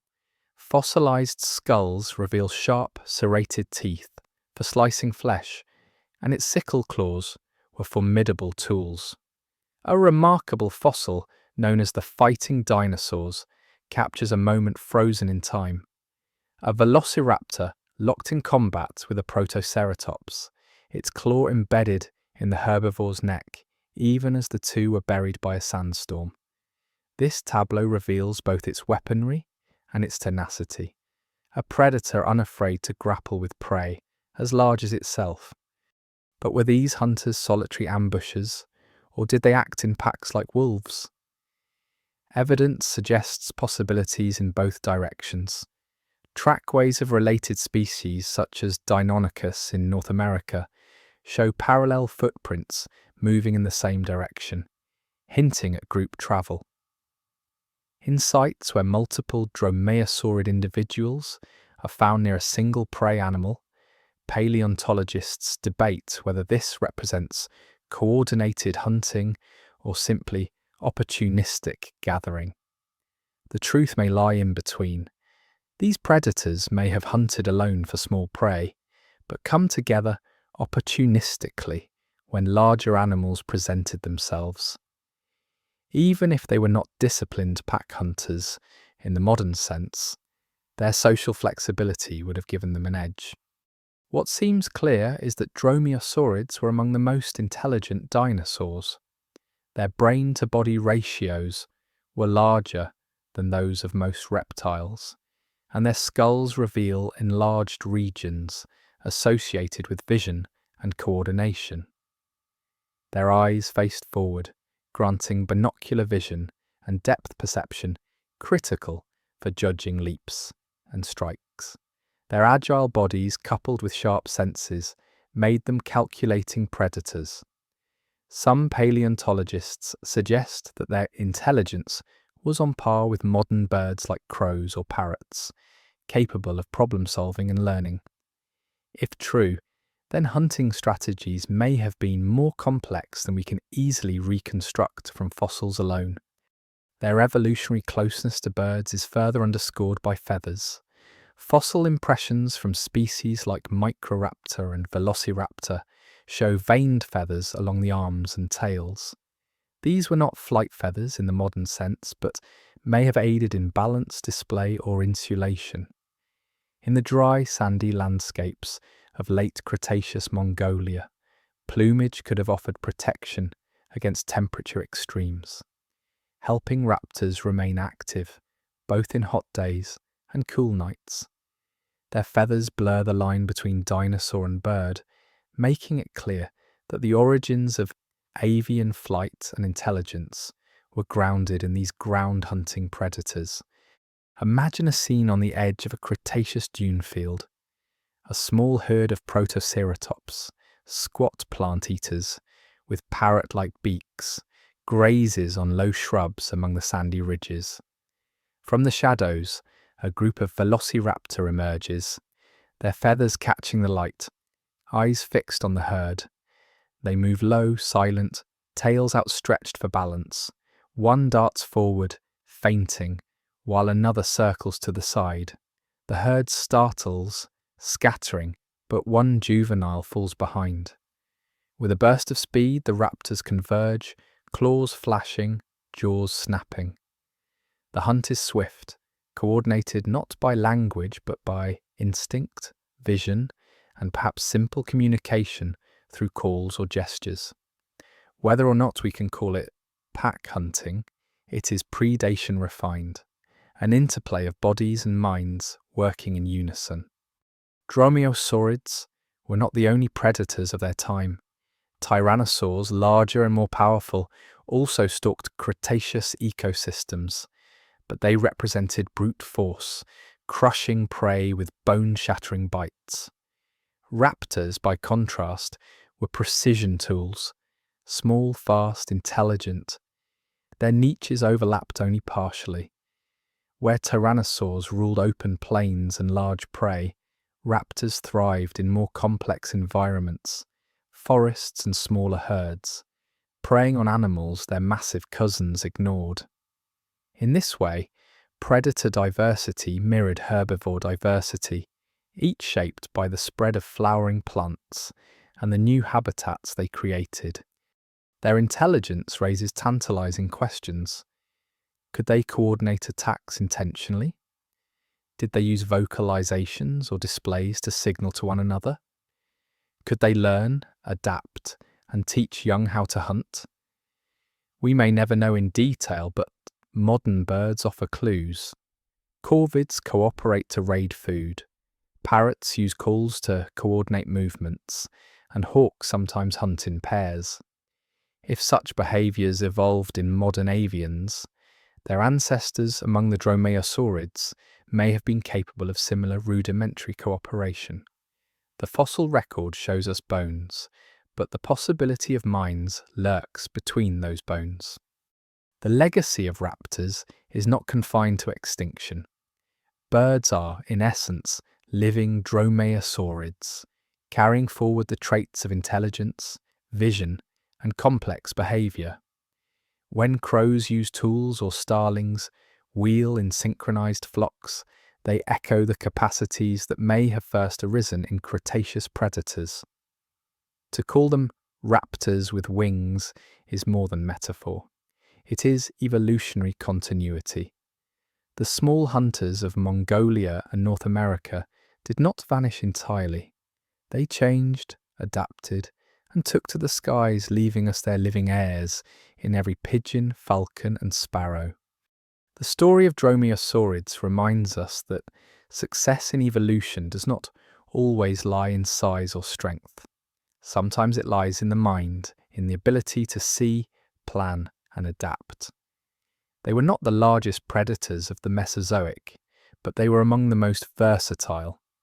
In their intelligence and agility, they foreshadowed the animals that would eventually outlast the age of giants. They remind us that even in a world of colossal sauropods and tyrannosaurs, it was often the small, clever creatures that held the keys to the future. By the mid-Cretaceous, the world had become greener, wetter, and more varied than the age that preceded it. The quiet revolution of flowering plants begun in the early Cretaceous had spread across continents, weaving themselves into floodplains, upland, valleys, and coastal forests.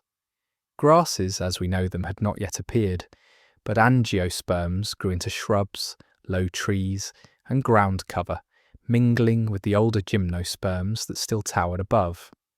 This layered vegetation created new ecosystems, mosaics of light and shadow, of canopies and clearings. Into this transformed world stepped an astonishing diversity of herbivorous dinosaurs, each adapted not just to survive on this new diet, but to reshape the land in partnership with the plants themselves. The great sauropods still roamed, but their dominion was no longer unchallenged. While giants like Argentinosaurus and Alamosaurus browsed the highest canopies, with necks longer than buses, smaller and more specialized herbivores multiplied below. Hadrosaurs, often called duck-billed dinosaurs, emerged as one of the most successful groups of the late Cretaceous. Their wide beaks allowed them to crop vegetation efficiently, and inside their mouths lay batteries of hundreds of tightly packed teeth, capable of grinding tough plant matter into pulp. Unlike sauropods, which swallowed vegetation nearly whole, hadrosaurs chewed thoroughly, unlocking more nutrition from leaves and stems. This innovation in dentition was as significant for herbivores as flowers were for plants. It expanded possibilities, allowing hadrosaurs to thrive across environments from swampy deltas to inland plains. Ceratopsians, with their parrot-like beaks and elaborate frills, joined them on the stage.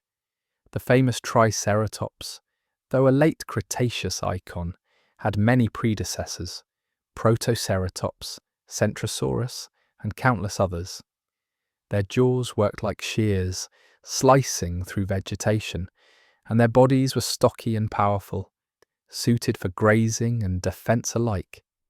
Their frills and horns, while useful in combat, were also likely displays, shaping social dynamics within herds. Moving in groups, ceratopsians would have stripped shrubs and angiosperm thickets, altering plant communities with every bite. Ankylosaurs, the armoured tanks of the Cretaceous, patrolled forests and clearings with heavy, low-slung bodies. Their backs bristled with bony plates, and their tails sometimes ended in massive clubs. While predators would have thought twice before attacking them, plants had no such defense. Ankylosaurs fed close to the ground, uprooting ferns, cycads, and early flowering plants. Their feeding complemented that of taller browsers, ensuring that nearly every layer of vegetation faced pressure. Pachycephalosaurs, with their dome-shaped skulls, browsed in uplands and may have engaged in headbutting contests over territory or mates, but they too were part of this great herbivorous web. The result of such diversity was not merely the consumption of plants, but the shaping of entire landscapes. Just as elephants today knock down trees, clear paths, and spread seeds, Cretaceous herbivores were ecosystem engineers.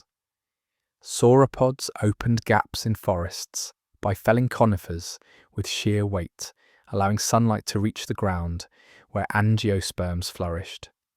Hadrosaurs, chewing and digesting efficiently, recycled nutrients back into soils, enriching floodplains.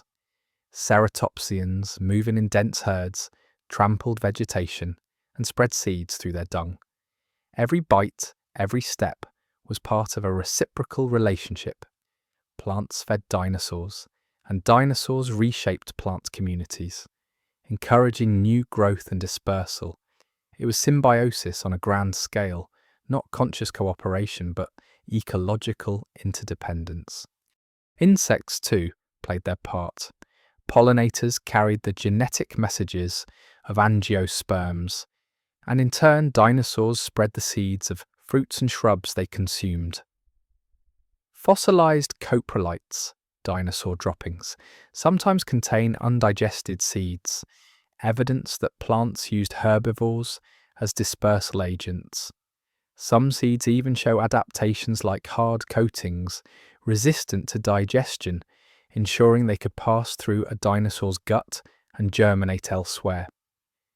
The coevolution of plants and herbivores was a dynamic dialogue. Plants developed new defenses like toxins or fibrous tissues, and dinosaurs responded with new teeth, digestive strategies, or sheer scale of consumption. To walk through a Cretaceous plain would be to see this relationship unfold everywhere. Imagine a vast river delta in what is now Montana. Herds of hadrosaurs move across the floodplain, stripping low angiosperm shrubs with their broad beaks. In the distance, ceratopsians gather in numbers, frills flashing in the sun, grazing along the edges of a forest. Ankylosaurs lumber nearby, cracking through ferns. Towering above it all, a sauropod stretches its neck into the canopy of conifers, pulling branches free in great sways. The air hums with insects visiting flowers, and small mammals scurry beneath the foliage, feasting on fallen seeds. Every layer of the ecosystem is alive, and every creature's survival is tied to the plants that sustain them. These ecosystems were not static. Climate shifts and regional variations created different balances of species. In wetter zones, hadrosaurs dominated floodplains, their grinding teeth perfect for lush growth. In drier regions, ceratopsians thrived, their shearing beaks adapted to tougher vegetation. In forest margins, ankylosaurs browsed while pachycephalosaurs claimed uplands. Sauropods lingered longest in South America and Africa, where vast forests still supported their massive diets. The distribution of these herbivores mirrored the diversity of plants, each shaping the other across continents divided by widening oceans. The presence of so many herbivores also shaped predator behavior. Tyrannosaurs, dromaeosaurids, and other carnivores followed herds, relying on the abundance of prey. The survival of predators depended on the health of plant communities, which in turn depended on herbivore feeding. The entire web was circular, balanced, and dynamic. When flowering plants expanded, herbivores diversified, and predators followed. Evolution was not a ladder, but a network, woven from countless reciprocal threads. Fossil evidence adds remarkable detail to this picture. Trackways reveal herds of hadrosaurs moving together, suggesting migration or coordinated travel. Bone beds filled with ceratopsian skeletons indicate catastrophic die-offs of herds, perhaps from floods, showing their gregarious nature. Fossilized stomach contents of some dinosaurs preserve fragments of angiosperm leaves, direct proof of their diets. Coprolites confirm seed dispersal and digestive strategies. Even microscopic wear patterns on teeth, studied under powerful microscopes, show what kinds of plants dinosaurs ate and how they processed them. Through these fragments, we reconstruct a world that was once lush, bustling, and alive with interdependence. The rise of flowering plants and the diversity of herbivorous dinosaurs in the Cretaceous highlight a larger truth. Evolution is not just competition, but collaboration. Plants and animals co-created environments, their fates entwined in cycles of feeding, dispersal, and renewal. The age of dinosaurs was not only an age of predators and giants, it was also an age of partnership, of ecosystems sustained by the quiet labour of eating and growing, of roots and teeth working in tandem. And in their abundance lies a question. What if angiosperms had not spread? Would hadrosaurs have developed their remarkable teeth without tougher food to process? Would ceratopsians have diversified without shrubs and fruits to exploit? Would predators have thrived without the herd sustained by new plant life? The answers remain speculative, but they underscore how a simple blossom could ripple outward to shape an entire era. To remember the Cretaceous forests and plains is to picture not only dinosaurs, but the plants that fed them, the insects that pollinated them, and the soils enriched by their decay. It is to recognize that life moves not in isolation, but in chorus, each note dependent on others. And in that chorus, the quiet flowering plants played a melody that still echoes in the ecosystems of today. When we think of birds today, we see them as fragile things, sparrows flitting across gardens, gulls riding coastal winds, hawks soaring with predatory focus. Yet their story begins deep in the Cretaceous, as descendants of small theropod dinosaurs experimenting with feathers, wings, and flight. By this time, Archaeopteryx was already a creature of the past, a relic of the late Jurassic, and new lineages were taking its place. These were the enantiornithines and ornithurinus, two broad groups of early birds, diversifying across continents as the Cretaceous unfolded. From their bones and feathers, we trace the path that leads directly to the sparrow outside your window and the falcon in the sky. The enantiornithines, or opposite birds, were the most diverse and widespread group of the Cretaceous. Their name comes from their reversed articulation in their shoulder bones compared to modern birds, a structural quirk that nonetheless supported flight. Fossils show they retained claws on their wings and toothed beaks, reminders of their dinosaurian heritage, yet they also bore fully formed flight feathers and ranged widely in size and form. Some had long legs suited for wading, others powerful wings for forest life. Enantiornithines occupied nearly every ecological niche, perching in trees, skimming water surfaces, perhaps even preying on insects in flight. They were not modern birds, but they were bird-like enough to fill the skies with flocks and to make the Cretaceous forests ring with calls. Running parallel to them were the ornithurans, close akin to living birds. These included species like ichthyosaurs, a seabird of the late Cretaceous that resembled a gull with teeth, diving for fish in warm coastal waters. Another, Hesperornis, had lost the power of flight entirely, but was a powerful swimmer, using its wings as flippers to pursue fish underwater, an early echo of penguins to come. These ornithurines reveal the versatility of avian evolution.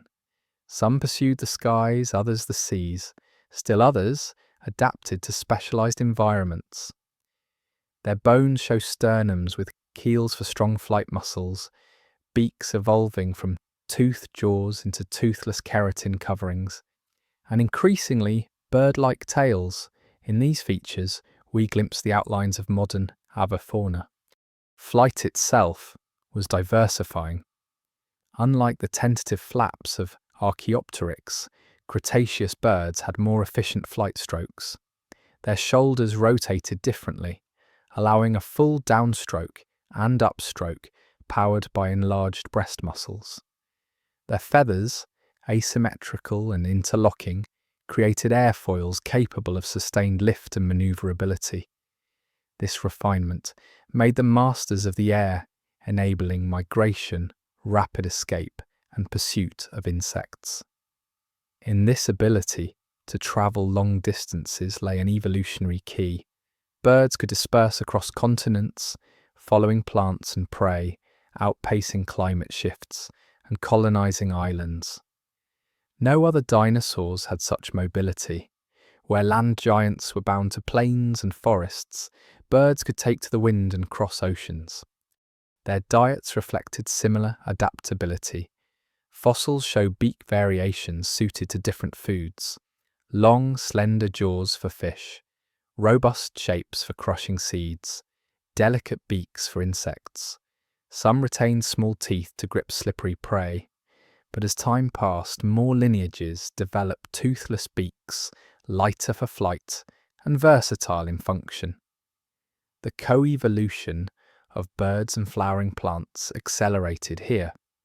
Birds began eating fruits, dispersing seeds across landscapes, while plants offered nectar and colour to attract pollinators. Even before the rise of bees, birds had already entered the pollination game, shaping the evolutionary trajectory of flowers. The mutualism that defines so much of modern ecology had its roots in these Mesozoic skies. The intelligence of birds was also beginning to take form. Endocasts of Cretaceous bird skulls show enlargements in regions associated with vision and coordination. Their eyes faced forward, granting keen sight for flight navigation and hunting. Their balance, guided by inner ears adapted for aerial maneuvers, made them agile. If modern corvids and parrots are indicators of avian cognitive potential, their ancestors may already have been capable of behaviours more complex than simple instinct, perhaps problem-solving and foraging, or rudimentary communication in flocks. The world of the Cretaceous was not silent but alive with chirps, caws and songs carried on warm winds. Imagine standing on the shore of the Western Interior Seaway, the vast inland ocean that split North America during the late Cretaceous. Above, ichthyosaurs wheel in the air, diving for fish with cries not unlike gulls. In the reeds, enantiornithines perch, darting after insects among flowering plants. Out at sea, Hesperornis disappears beneath waves, its powerful legs propelling it after shoals. On a nearby sandbar, small dinosaurs browse on shrubs, seemingly unaware that above them, their avian cousins have already claimed the skies. It is a world in which dinosaurs walk and fly side by side, sharing habitats, yet occupying radically different niches. The coexistence of primitive and modern features in Cretaceous birds invites speculation. Could their diversity have continued had the asteroid not struck? Would enantiornithines have survived to the present, their wing claws and toothed beaks offering a parallel avian lineage? Perhaps, but fate dealt differently. At the end of the Cretaceous, the Great Extinction swept away all non-avian dinosaurs and every enantiornithine. Only a handful of small ground-dwelling ornithurines survived, ancestors of today's birds. Why they endured while others vanished is still debated. Perhaps their small size allowed them to hide or feed on seeds when vegetation collapsed. Perhaps their ability to fly long distances let them escape local disasters. Whatever the reason, the lineage of modern birds was reduced to a remnant, a thread of survival carried through catastrophe. The resilience of that thread is astonishing. From those survivors arose more than 10,000 species alive today, adapted to nearly every environment on Earth, from penguins in Antarctic waters to hummingbirds hovering in tropical forests. They are, in the truest sense, living dinosaurs, embodying the successes of both their reptilian and avian ancestors. Every feather, every beak, every song carries echoes of the Cretaceous, of the experimentation of enantiornithines and ornithurines, of the quiet forests where Archaeopteryx first stretched its wings. The evolution of birds reminds us that survival often favours not the strongest but the most adaptable. They were never the largest or most fearsome dinosaurs. Instead, they were small, feathered, and clever, capable of filling niches overlooked by giants.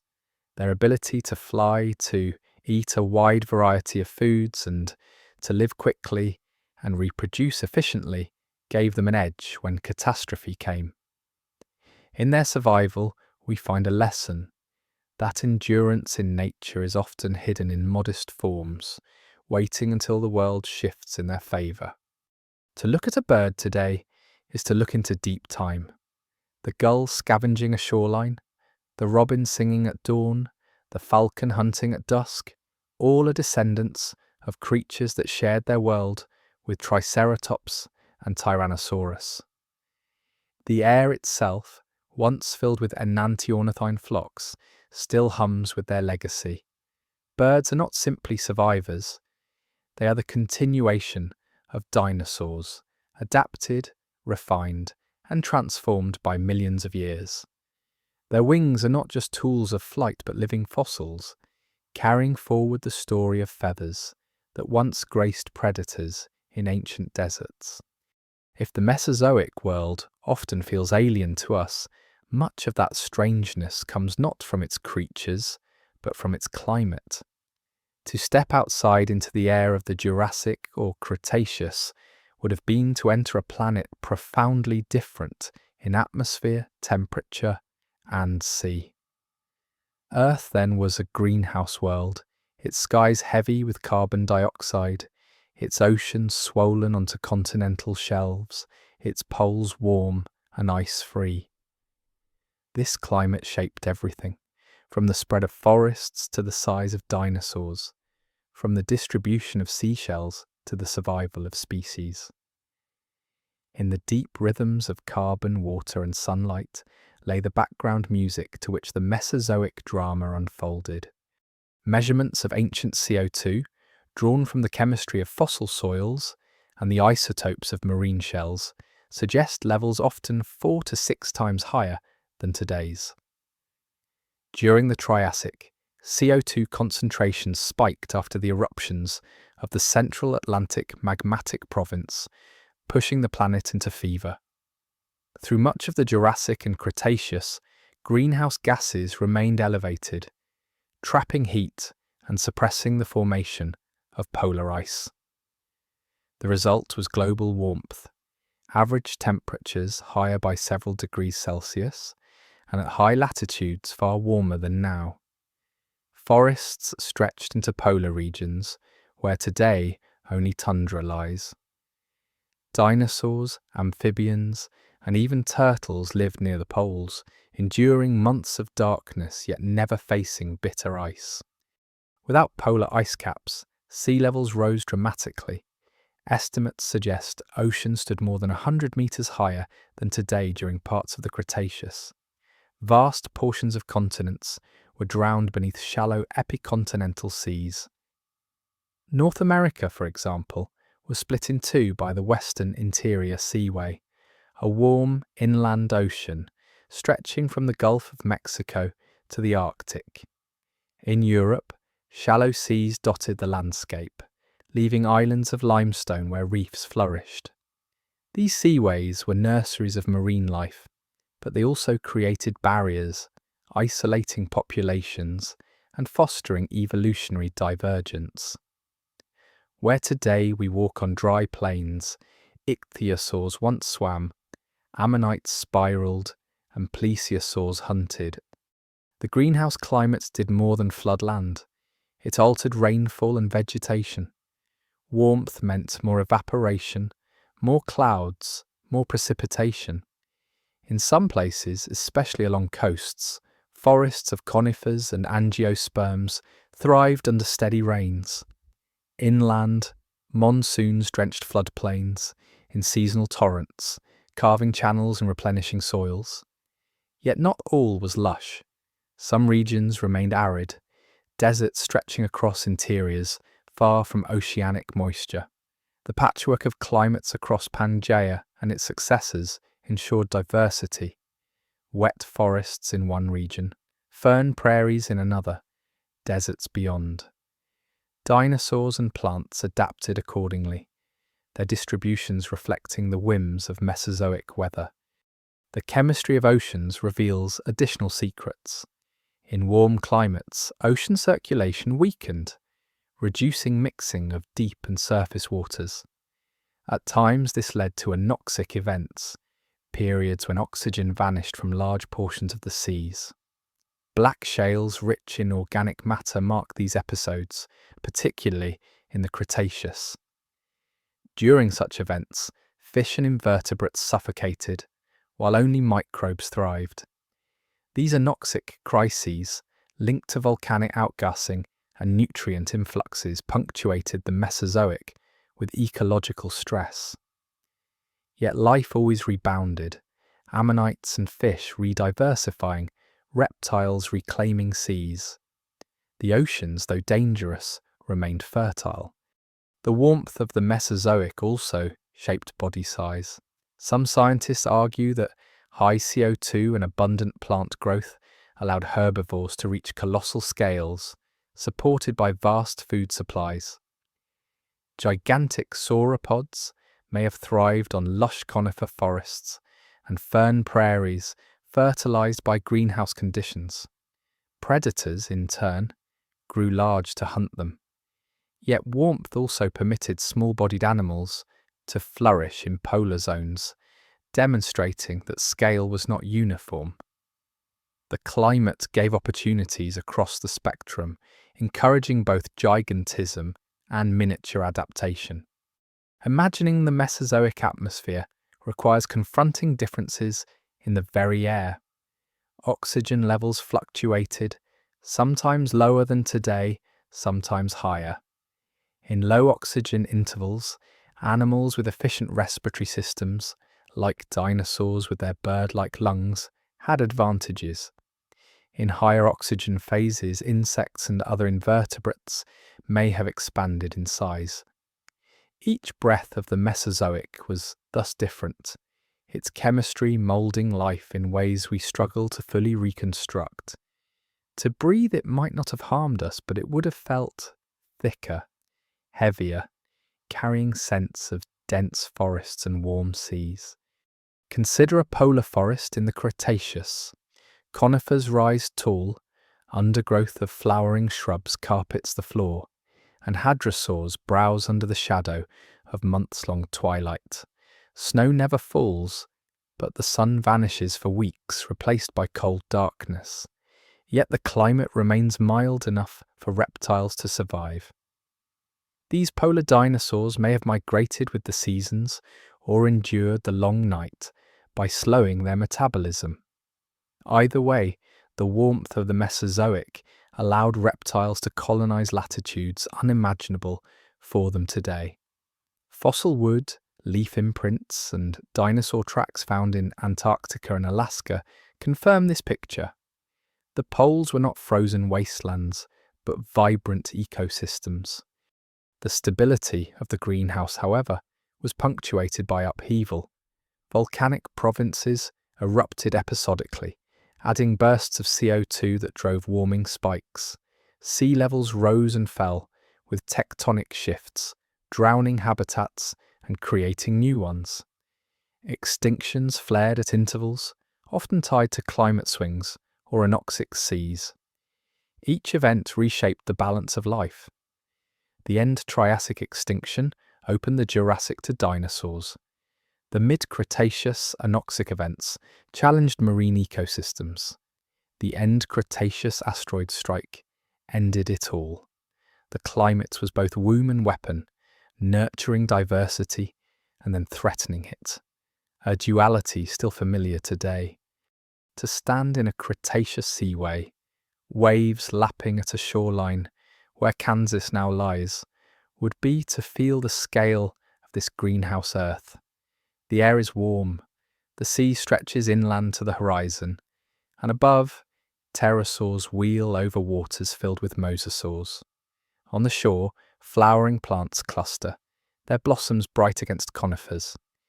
Inland, ceratopsians and hadrosaurs graze, their bodies adapted to humid summers and wet winters. The land is green, the sea is full, the planet alive in warmth. Yet beneath the beauty lies fragility, for ecosystems in such climates depend on delicate balances of carbon, nutrients, and circulation. When those balances tipped, crises followed. The Mesozoic greenhouse reminds us that climate is not background, but protagonist. It dictates where plants grow, where animals migrate, where seas invade. It sets limits and opens doors. Dinosaurs, plants, and marine reptiles succeeded not in spite of the greenhouse, but because of it, thriving in warmth and abundance. And yet their story warns us. Earth's climate can be both generous and merciless, capable of sustaining giants or extinguishing them with equal ease. If the Mesozoic is remembered for its creatures, it is equally defined by the restless earth beneath their feet. Continents shifted, mountains rose, seas advanced and retreated, and volcanism reshaped climates.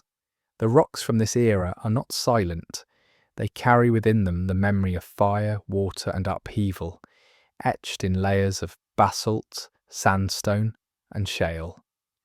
To study them is to listen to Earth's heartbeat during the age of dinosaurs, a pulse of constant change. The geology of the Mesozoic was not background scenery.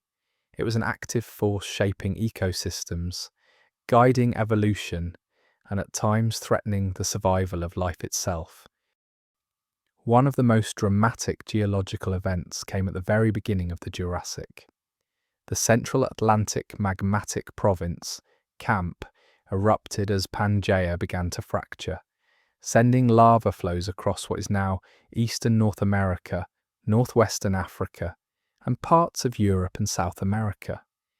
These eruptions were not brief outbursts, but sustained episodes, spilling millions of cubic kilometers of basalt. The scale is nearly unimaginable. Lava sheets tens of meters thick covering regions the size of countries. Such activity altered the atmosphere, releasing carbon dioxide and sulfur gases in immense volumes. The end Triassic extinction, which cleared the stage for dinosaurs, bears the fingerprints of this volcanism. In the black basalts of New Jersey and Morocco, we still walk on the scars of a fire that reshaped the planet. Volcanism was not confined to the Triassic-Jurassic boundary. Throughout the Mesozoic, tectonic rifts and subduction zones drove eruptions that built mountains and deepened oceans.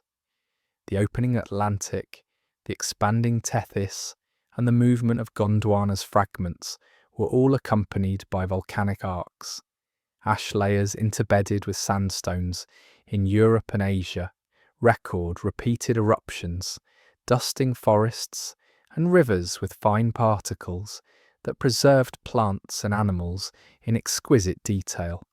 Sometimes entire lakes were smothered by ash, creating Lagerstätten, fossil deposits of astonishing clarity, like those of Liaoning in China, where feathered dinosaurs were preserved in volcanic silt. These sites remind us that geology is not only destructive, but also a preserver, capturing delicate details in the midst of catastrophe. The Mesozoic also saw the creation of vast sedimentary basins, where rivers, seas and deserts laid down layers that now form the geological archives we study. The Morrison Formation of Western North America, famous for its dinosaur fossils, was once a mosaic of floodplains, swamps and sandbars, its mud and sand entombing sauropods and theropods alike. In China, similar deposits hold the remains of herds and nesting grounds. Each grain of sand or clay was once part of an ancient river or lake, building strata that tell not just of life, but of landscapes, shifting channels, seasonal floods, the quiet accumulation of silt in shallow lakes. These sediments are time machines, allowing us to reconstruct the environments in which dinosaurs lived. In some places, volcanic and sedimentary processes combine to create striking records. Lava lakes, like those formed in giant rift valleys, cooled to basalt columns that still stand as geological monuments. Beneath them, sediments baked by heat preserve strange chemical signatures, altered by fire. Elsewhere, layers of volcanic ash sealed ecosystems, freezing moments in time. At sites in South America, delicate fern fronds and insect wings lie pressed into ash beds, silent witnesses to eruptions that swept across landscapes in hours. These juxtapositions of fire and preservation show how geology can destroy and immortalize in the same breath. Geology also carried the fingerprints of climate. In the Cretaceous chalk deposits of Europe, we see the remains of microscopic plankton, coccolithophores, whose skeletons settle to the seafloor in epic quantities, forming white cliffs that rise hundreds of meters. These chalk beds testify to warm seas rich in life, to greenhouse conditions where carbon cycles were dominated by ocean productivity. In contrast, black shales from anoxic events record oceans that suffocated, their depths starved of oxygen. Alternating bands of limestone, sandstone, and shale across continents capture the rhythms of sea level rise and fall, driven by tectonics and climate alike. To read them is to read the diary of a restless planet. Mountain building, too, reshaped ecosystems. As continents drifted, collisions raised ranges, altering rainfall and habitats. The nascent Rockies in North America and the Andes in South America began their uplift in the late Jurassic and Cretaceous. Fed by subduction along continental margins, these rising mountains changed weather patterns, casting rain shadows, redirecting rivers, and creating new niches for life.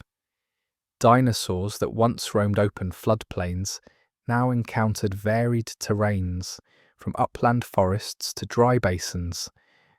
Plants adapted, and animals followed, their evolution tied to the slow grind of tectonic plates. The dynamism of the Mesozoic Earth forces us to see evolution not as an isolated biological process, but as part of a larger geosystem. Volcanism altered climate. Climate influenced vegetation. Vegetation shaped herbivores, and herbivores shaped predators. Rocks are not separate from bones. They are chapters of the same story. The same lava that extinguished species also fertilized soils for new forests. The same ash that smothered animals preserved their feathers in detail. The same seas that drowned land created habitats where marine reptiles thrived. Earth's geology is both stage and actor, both sculptor and destroyer. Imagine standing on the edge of a Jurassic Rift valley. To one side, basalt cliffs glow in the heat of recent eruptions, steam rising where lava met water. To the other, a floodplain stretches with ferns and conifers, herds of sauropods moving slowly across the mud. Above, pterosaurs wheel through ash-laden air. In the distance, a mountain range grows, pushed skyward by tectonic collisions, unseen but relentless. The ground itself seems alive, shifting, cracking, building. It is a reminder that the Mesozoic Earth was never stable, never still, but always in flux, its energy shaping life, as surely as tooth and claw. In the end, the rocks of the Mesozoic are more than backdrops. They are archives of change, inscribed with heat, water, and pressure. To walk the cliffs of Dover, the deserts of Utah, or the basalts of Morocco is to touch the remnants of a world that lived and died long before us. Every layer of sandstone, every pillar of basalt, every vein of chalk is a message from that time, telling us that life and earth are inseparable, that the dance of geology and biology has always been one. The dinosaurs, the plants, the oceans, and the skies all lived within the embrace of a planet in motion. And that motion, recorded in stone, is as much a part of their story as the bones they left behind. Long before birds fully claimed the skies, another lineage of reptiles had already risen into the air, spreading their wings over coasts, rivers and plains. These were the pterosaurs, the first vertebrates to achieve powered flight. For more than 150 million years, they shared the Mesozoic world with dinosaurs, not as minor companions, but as rulers of the aerial domain. Their forms ranged from creatures no larger than a sparrow to giants whose wingspans rivaled small airplanes. To watch the Mesozoic sky was to see not a single type of flyer, but a kaleidoscope of aerial specialists, each adapted to its niche. They were more than curiosities. They were ecological pillars, as essential to their world as the sauropods that shook the ground, or the ichthyosaurs that patrolled the seas. The earliest pterosaurs appeared in the late Triassic, around 220 million years ago. These early forms, like Eudimorphodon, already bore the hallmarks of flight: elongated fourth fingers, supporting membranous wings, lightweight bones, and sharp teeth for catching fish or insects. Their wings were unlike those of birds. Instead of feathers, they stretched a skin membrane from the elongated finger down to their ankles or even hips. Muscles and fibres within this membrane allowed fine control, making their flight both flexible and stable. Their bodies were hollow-boned yet strong, adapted to both lightness and power. To see them glide above Triassic rivers was to witness one of nature's great experiments, one that would expand dramatically in the Jurassic and Cretaceous. By the Jurassic, pterosaurs had diversified into many forms.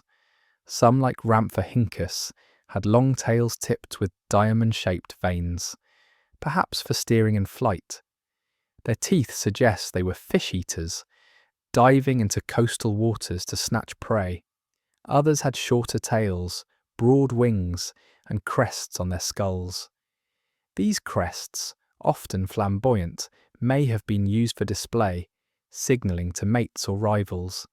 Fossils from Solnhofen, Germany, preserve exquisite details of these creatures, showing not only bones but impressions of wing membranes and even pycnor fibres.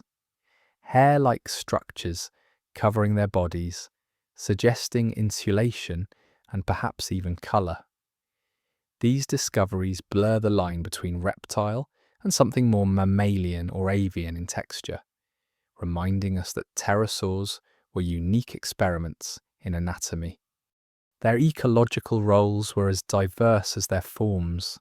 Small pterosaurs flitted like bats or swallows, snapping up insects in mid-air. Medium-sized species hunted fish along coastlines, diving or skimming with long jaws filled with needle-like teeth. Some specialized in filter feeding, straining small organisms from water with comb-like teeth. Others soared inland, scavenging carcasses or hunting small vertebrates. Each niche mirrored roles filled by birds today, yet these roles were occupied long before birds had diversified. The skies of the Jurassic and Cretaceous were crowded with specialists, each adapted not only to fly but to thrive in the dynamic ecosystems of their time. The giants of the late Cretaceous, however, stretched imagination to its limits. Among them was Quetzalcoatlus northropi, discovered in Texas, with wingspans estimated at 10 to 11 meters, larger than many small planes. Standing on the ground, it would have reached the height of a giraffe, its long neck and toothless beak poised like a stork, scaled up to monstrous proportions. How such giants flew remains debated. Some suggest they were master soarers, using thermal currents to glide vast distances, much like albatrosses. Others propose they launched with powerful leaps, vaulting into the air with all four limbs in coordinated bursts. Whatever their methods, their existence proves that pterosaurs pushed the limits of flight farther than any other lineage of vertebrates ever has. What did giants like Quetzalcoatlus eat? The fossil record offers hints, but not certainty. Some paleontologists argue they were aerial predators, soaring over plains and plucking small dinosaurs or vertebrates with their long beaks. Others suggest they were scavengers, feeding on carcasses across floodplains. Their long legs and neck suggest versatility, able to stalk on land as well as in the air. If so, they were not only rulers of the skies but also significant players on the ground, bridging the gap between aerial and terrestrial worlds. The presence of such diversity raises the question of why pterosaurs eventually vanished while birds endured. For much of the Mesozoic, pterosaurs dominated aerial niches, but by the late Cretaceous, birds had begun to compete. Small and medium-sized pterosaurs declined, perhaps outcompeted by birds with more efficient feathered wings and faster reproductive cycles. Only the giants remained dominant, filling niches birds could not. Then came the asteroid, ending both bird diversity temporarily and the last of the pterosaurs permanently. Birds, small and adaptable, recovered. Pterosaurs, larger and slower to reproduce, did not. Their extinction was not inevitable, but it was final. The skies they once ruled belong now to their feathered cousins. Still, pterosaurs leave behind extraordinary evidence of their mastery. Trackways in ancient sediments show them walking on all fours, wings folded like arms, leaving impressions of both feet and wing claws. Fossils of young pterosaurs suggest they could fly soon after hatching, an adaptation that allowed rapid dispersal. The discovery of pycnofibers, hair-like filaments, suggests warm-blooded metabolisms, enabling sustained flight. And their variety of skull crests, from modest ridges to flamboyant sails, remind us that flight was not just function, but also spectacle. They were not only adapted to survive, but to display, to communicate, to live in vibrant social worlds. Imagine standing on a Cretaceous coastline at dusk. The air is filled with motion. Small pterosaurs dart after swarms of insects, their wings whispering in the twilight. Larger species circle over waves, diving to snatch fish with precise strikes. Suddenly a shadow passes overhead, Quetzalcoatlus, its wings stretching wider than a bus, gliding silently on thermal currents. Its silhouette crosses the setting sun, a reminder of the grandeur of the Mesozoic skies. The scene is not chaos but balance, each flyer playing its role, each adapted to a niche carved from air. The story of pterosaurs is one of both triumph and fragility. They were the first to master powered flight, the only reptiles to dominate the skies, and yet their line ended abruptly. Birds carried forward the torch of flight, but the skies of the Mesozoic belong to pterosaurs. To study them is to glimpse possibilities, that life can evolve wings from skin, not feathers, that bodies can stretch to the limits of physics, that ecosystems can rely on aerial hunters and scavengers as much as on terrestrial giants. They remind us that nature's experiments are many, and even when some end, their legacy enriches the story of life. By the late Cretaceous, the Earth was alive with an intensity of diversity unmatched in earlier ages.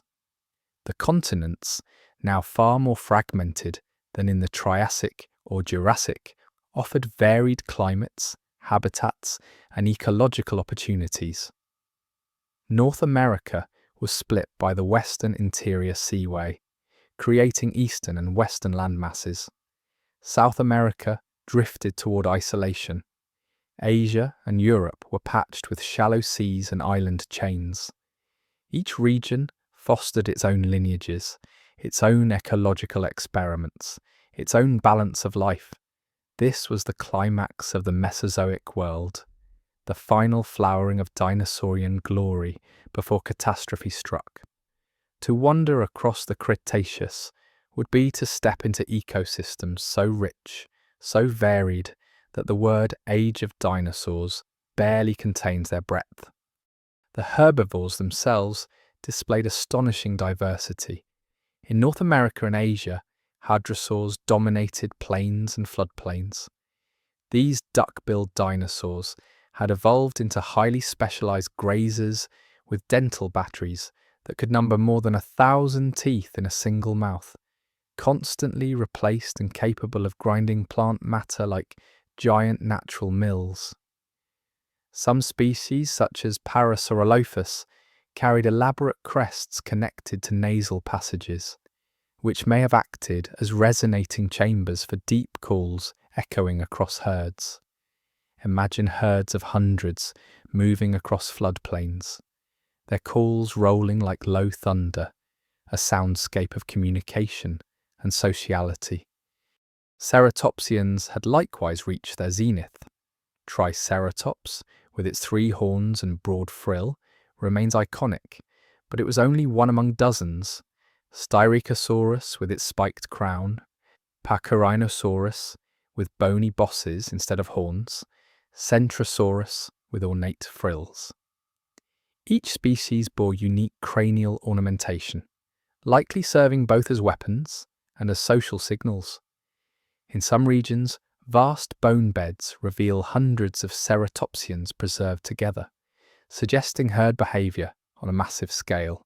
Their beaks sliced through angiosperm shrubs and cycads, their frills catching sunlight in vibrant displays of power and identity. Armoured dinosaurs added to the spectacle. Ankylosaurs trudged through undergrowth, their bony armour fused into living fortresses, their tails tipped with clubs that could shatter predator bones. Nodosaurids, lighter armoured cousins, browsed more quietly, their spines warding off attacks. Pachycephalosaurs, the dome-headed herbivores, lived in uplands and may have engaged in head-butting contests. Together, they filled niches across landscapes, ensuring that every level of vegetation, from ground ferns to mid-level shrubs to canopy branches, faced pressure from hungry mouths. And towering above them all in parts of South America and Africa were the titanosaurs, the last great sauropods. Argentinosaurus, Patagotitan, and other giants reached over 30 meters in length, their sheer bulk reshaping forests as they passed. Unlike the earlier diplodocids of the Jurassic, titanosaurs bore more columnar builds, spreading across Gondwana like mobile mountains. They browsed at heights unreachable by others, ensuring their dominance in southern ecosystems. Their survival into the very end of the Cretaceous demonstrates the resilience of sauropods, despite competition from new herbivores. Predators flourished in parallel. In North America and Asia, tyrannosaurs rose as apex hunters. Tyrannosaurus rex, at the close of the Cretaceous, was a predator of unparalleled power, a skull over a metre long, jaws capable of exerting crushing forces that could pulverize bone, hindlimbs built for bursts of speed, and senses fine-tuned for detecting prey. Its brain was larger and more complex than earlier giant theropods, its binocular vision sharp, its smell acute. In Asia, Tarbosaurus filled a similar role, while smaller tyrannosaurs roamed earlier in the epoch. Raptors, such as Velociraptor and Deinonychus, retain their ecological importance as pack hunters or opportunists, filling roles tyrannosaurs did not. Abelisaurids dominated in Gondwana, with strange skulls and short arms, preying on titanosaurs and other southern herbivores. Each continent had its apex predators, and the balance between hunter and prey was constant, dynamic, and brutal. The seas mirrored this complexity. Mosasaurs, giant marine lizards, ruled coastal and open waters. Some stretched 15 meters or more, hunting fish, ammonites, turtles, and even other mosasaurs. Plesiosaurs lingered still, though diminished, their long-necked and short-necked forms surviving into the final epoch. Sharks diversified, some species growing large enough to challenge marine reptiles. Ammonites, in countless forms, filled the role of keystone prey. Their shells spiraled in endless variations. In shallow seas, reefs thrived with corals and sponges, sheltering fish and invertebrates. The oceans of the late Cretaceous were as rich and dangerous as the land, a parallel theatre of abundance and conflict. Flying above it all were two lineages, birds and pterosaurs, enantiornithines and ornithurines, diversified into countless species, filling niches from forest insect eaters to seabirds diving for fish. Some birds were small, delicate, and feathered in colours, others were larger, predators in their own right. Pterosaurs, though declining in smaller forms, still produced giants like Quetzalcoatlus, soaring over plains in search of prey. The skies were crowded, a mix of feather and membrane, each adapted to its own domain. The aerial world was no longer experimental. It was fully occupied, rich with diversity. This peak of biodiversity was not simply a matter of numbers. It represented intricate webs of interaction. Herbivores shaped vegetation, spreading seeds and fertilizing soils. Predators controlled populations, culling the weak and driving evolution forward. Insects pollinated flowers, while birds and small mammals dispersed fruits. Marine and terrestrial ecosystems were interlinked by climate, currents, and migrations. The earth itself, warm and high in seas, fostered abundance. In this fullness, life seemed unshakable, as if it had achieved equilibrium. But such equilibrium was fragile. Beneath the vibrancy lay signs of vulnerability. Anoxic events still occasionally struck oceans, killing marine life. Volcanic eruptions continued, sometimes disrupting climates with pulses of CO2.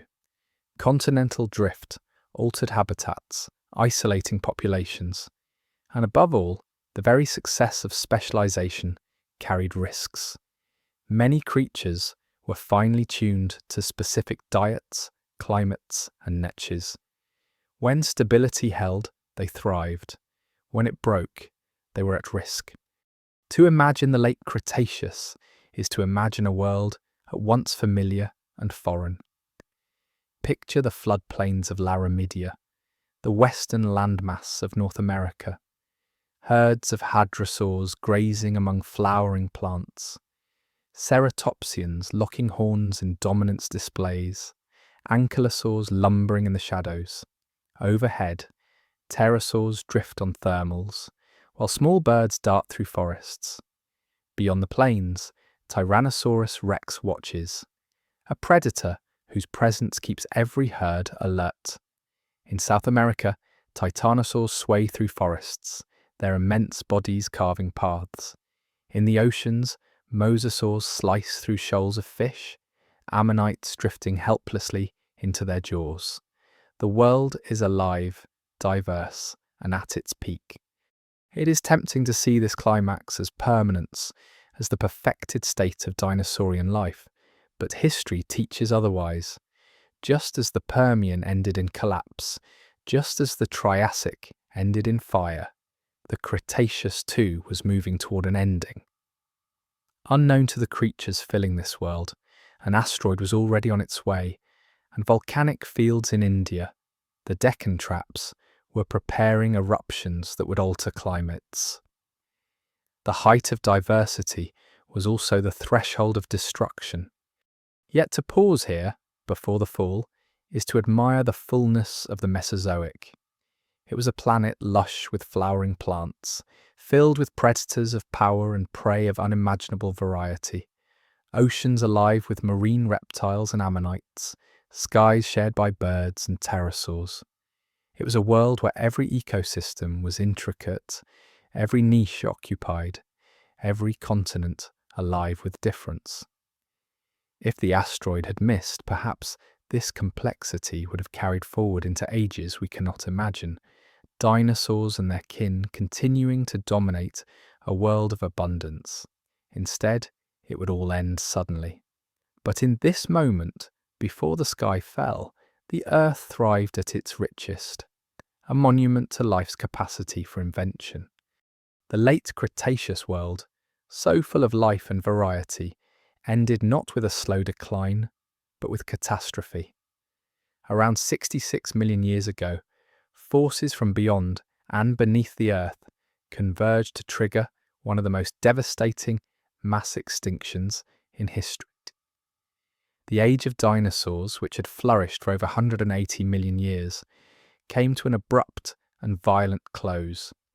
At its heart lay a single event: the impact of a massive asteroid near the present-day Yucatan Peninsula, forming the Chicxulub crater. Yet this was not the only stress the planet endured. At the same time, colossal volcanic eruptions in what is now India, known as the Deccan Traps, belched gases into the atmosphere. Together, these events created a planetary crisis that extinguished about 3/4 of all species. To understand the scale of the disaster is to realize how fragile even the most dominant ecosystems can be. The asteroid itself was roughly 10 kilometers across, traveling at tens of kilometers per second. When it struck, it released energy equivalent to billions of nuclear bombs, a blast that vaporized rock, ignited forests, and generated shockwaves felt around the globe.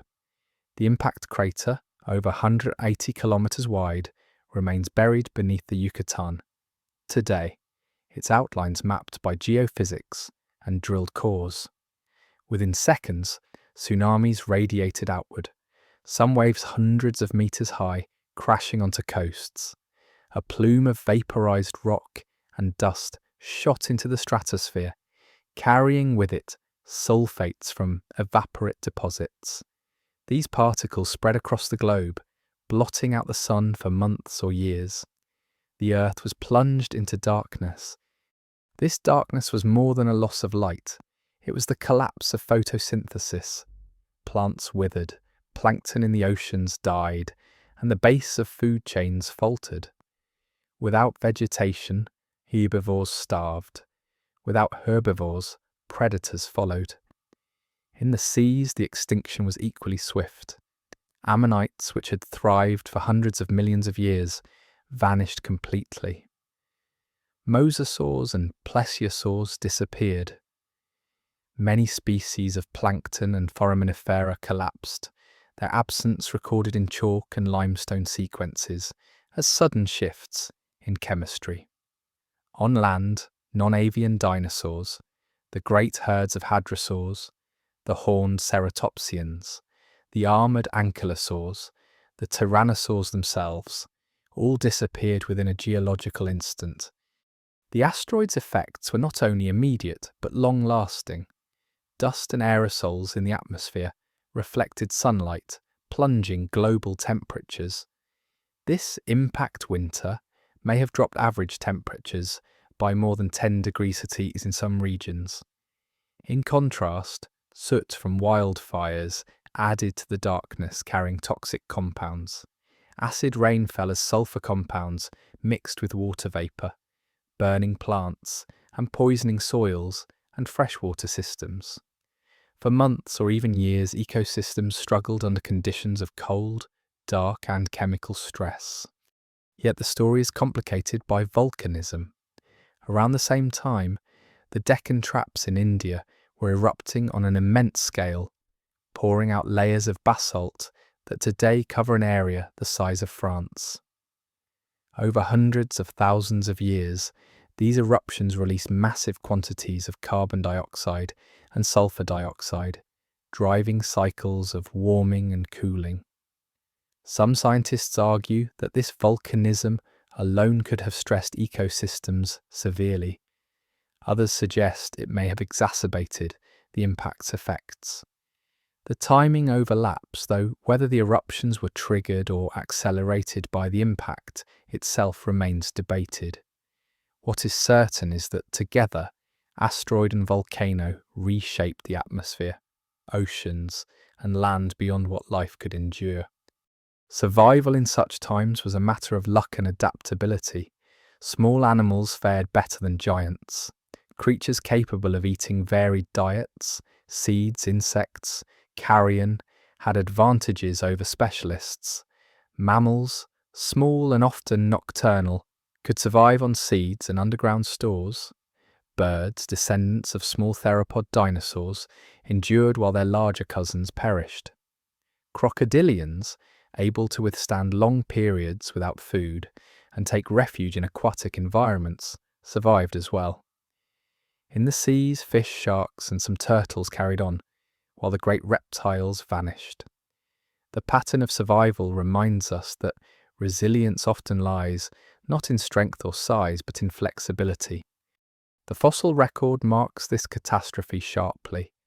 In marine rocks, the transition from Cretaceous to Paleogene is visible as a thin clay layer enriched with iridium, an element rare on Earth's surface but abundant in asteroids. This iridium anomaly, discovered in the 1980s, became the smoking gun for the impact hypothesis. Within the same layer lie shocked quartz, microtectites, tiny glass droplets formed by vaporized rock, and the sudden disappearance of many fossil groups. Above this layer, ecosystems are starkly different. Gone are ammonites, gone are large marine reptiles, gone are most dinosaurs. The boundary is a scar across the geological record, a line that separates two worlds. Imagine standing on the plains of late Cretaceous North America, moments before the impact. Herds of Triceratops graze among flowering plants, while Tyrannosaurus rex prowls nearby. The air hums with insects, birds dart through trees, pterosaurs glide overhead. It is a world at its peak, vibrant and full. Then in an instant, the sky burns. A fireball brighter than the sun spreads across the horizon. Shockwaves flatten forests, and days later, the sun vanishes behind a shroud of ash. Temperatures plummet, plants wither, and silence grows where once there was thunder. Within a generation, the giants are gone. And yet life did not end. It contracted, suffered, and transformed. The survivors, birds, mammals, crocodilians, and others, would inherit a world forever changed. The extinction was both an ending and a beginning, a reminder of how deeply chance shapes history. Had the asteroid missed Earth by hours, the Cretaceous ecosystems might have continued for millions of years more. Dinosaurs might still roam, flowering plants still co-evolving with them, mammals still waiting in the shadows. But chance did not miss, and so the Mesozoic gave way to the Cenozoic, the age of mammals. The end Cretaceous catastrophe is more than a story of destruction. It is a lesson in vulnerability and resilience. Even the mightiest creatures, dominant for nearly 200 million years, could be undone by forces beyond their control. But it is also a story of continuity. Birds as living dinosaurs still carry that legacy in every beat of their wings. Mammals, survivors of the long night, would rise to reshape Earth in their own image. The Chicxulub impact and Deccan eruptions closed one chapter, but opened another, proving that life endures even in the face of global calamity. The asteroid had struck, the skies had darkened, and the Mesozoic was over. In its place dawned the Paleogene, the beginning of the Cenozoic era, an age that would come to be known as the Age of Mammals. Yet to see it simply as mammals replacing dinosaurs is to miss the deeper truth. The world that emerged after the catastrophe was not a blank slate, but one indelibly shaped by what had come before. The ecosystems of the Jurassic and Cretaceous had set in motion patterns of evolution, behaviours, and ecological roles that would echo long into the future. The dinosaurs may have vanished in their colossal forms, but their legacy remained everywhere, carried by their descendants, by the plants that flourished alongside them, and by the very geology of the earth they walked. In the immediate aftermath of the extinction, life was fragile. Forests were reduced, oceans shaken, food webs simplified. Yet in this emptiness lay opportunity. Mammals, which had spent most of the Mesozoic in the shadows, small, nocturnal, often insectivorous, suddenly found space to grow. Within a few million years, they diversified into herbivores, carnivores, and omnivores, filling niches once held by dinosaurs. Some became as large as deer, others adapted for aquatic life. Still others evolved gliding membranes or burrowing skills. The evolutionary bottleneck of the extinction had left behind survivors, and those survivors radiated outward into forms that would shape the future. Among the most significant of these survivors were the primates. In the dense, recovering forests of the early Cenozoic, small primates thrived on fruits, seeds, and insects. Their grasping hands and keen vision, traits already useful in navigating trees, would one day set the stage for human evolution. It is sobering to realise that our own lineage owes its chance not only to survival during the end Cretaceous crisis, but also to the ecological reshuffling that followed. Without the asteroid, perhaps mammals would have remained minor players beneath dinosaur shadows. With it, they rose to prominence, carrying forward new possibilities for intelligence, culture, and civilization. But not all dinosaurs were gone. Birds, as avian dinosaurs, carried the lineage forward. In the early Cenozoic, they diversified explosively, filling skies emptied of pterosaurs and many enantiornithines. Some became giant flightless predators, like the terror birds of South America. Others adapted to wetlands, forests, and grasslands. Over time, they spread across the globe, co-evolving with flowering plants and insects. Every sparrow, every eagle, every penguin is a living reminder that dinosaurs did not end. They transformed.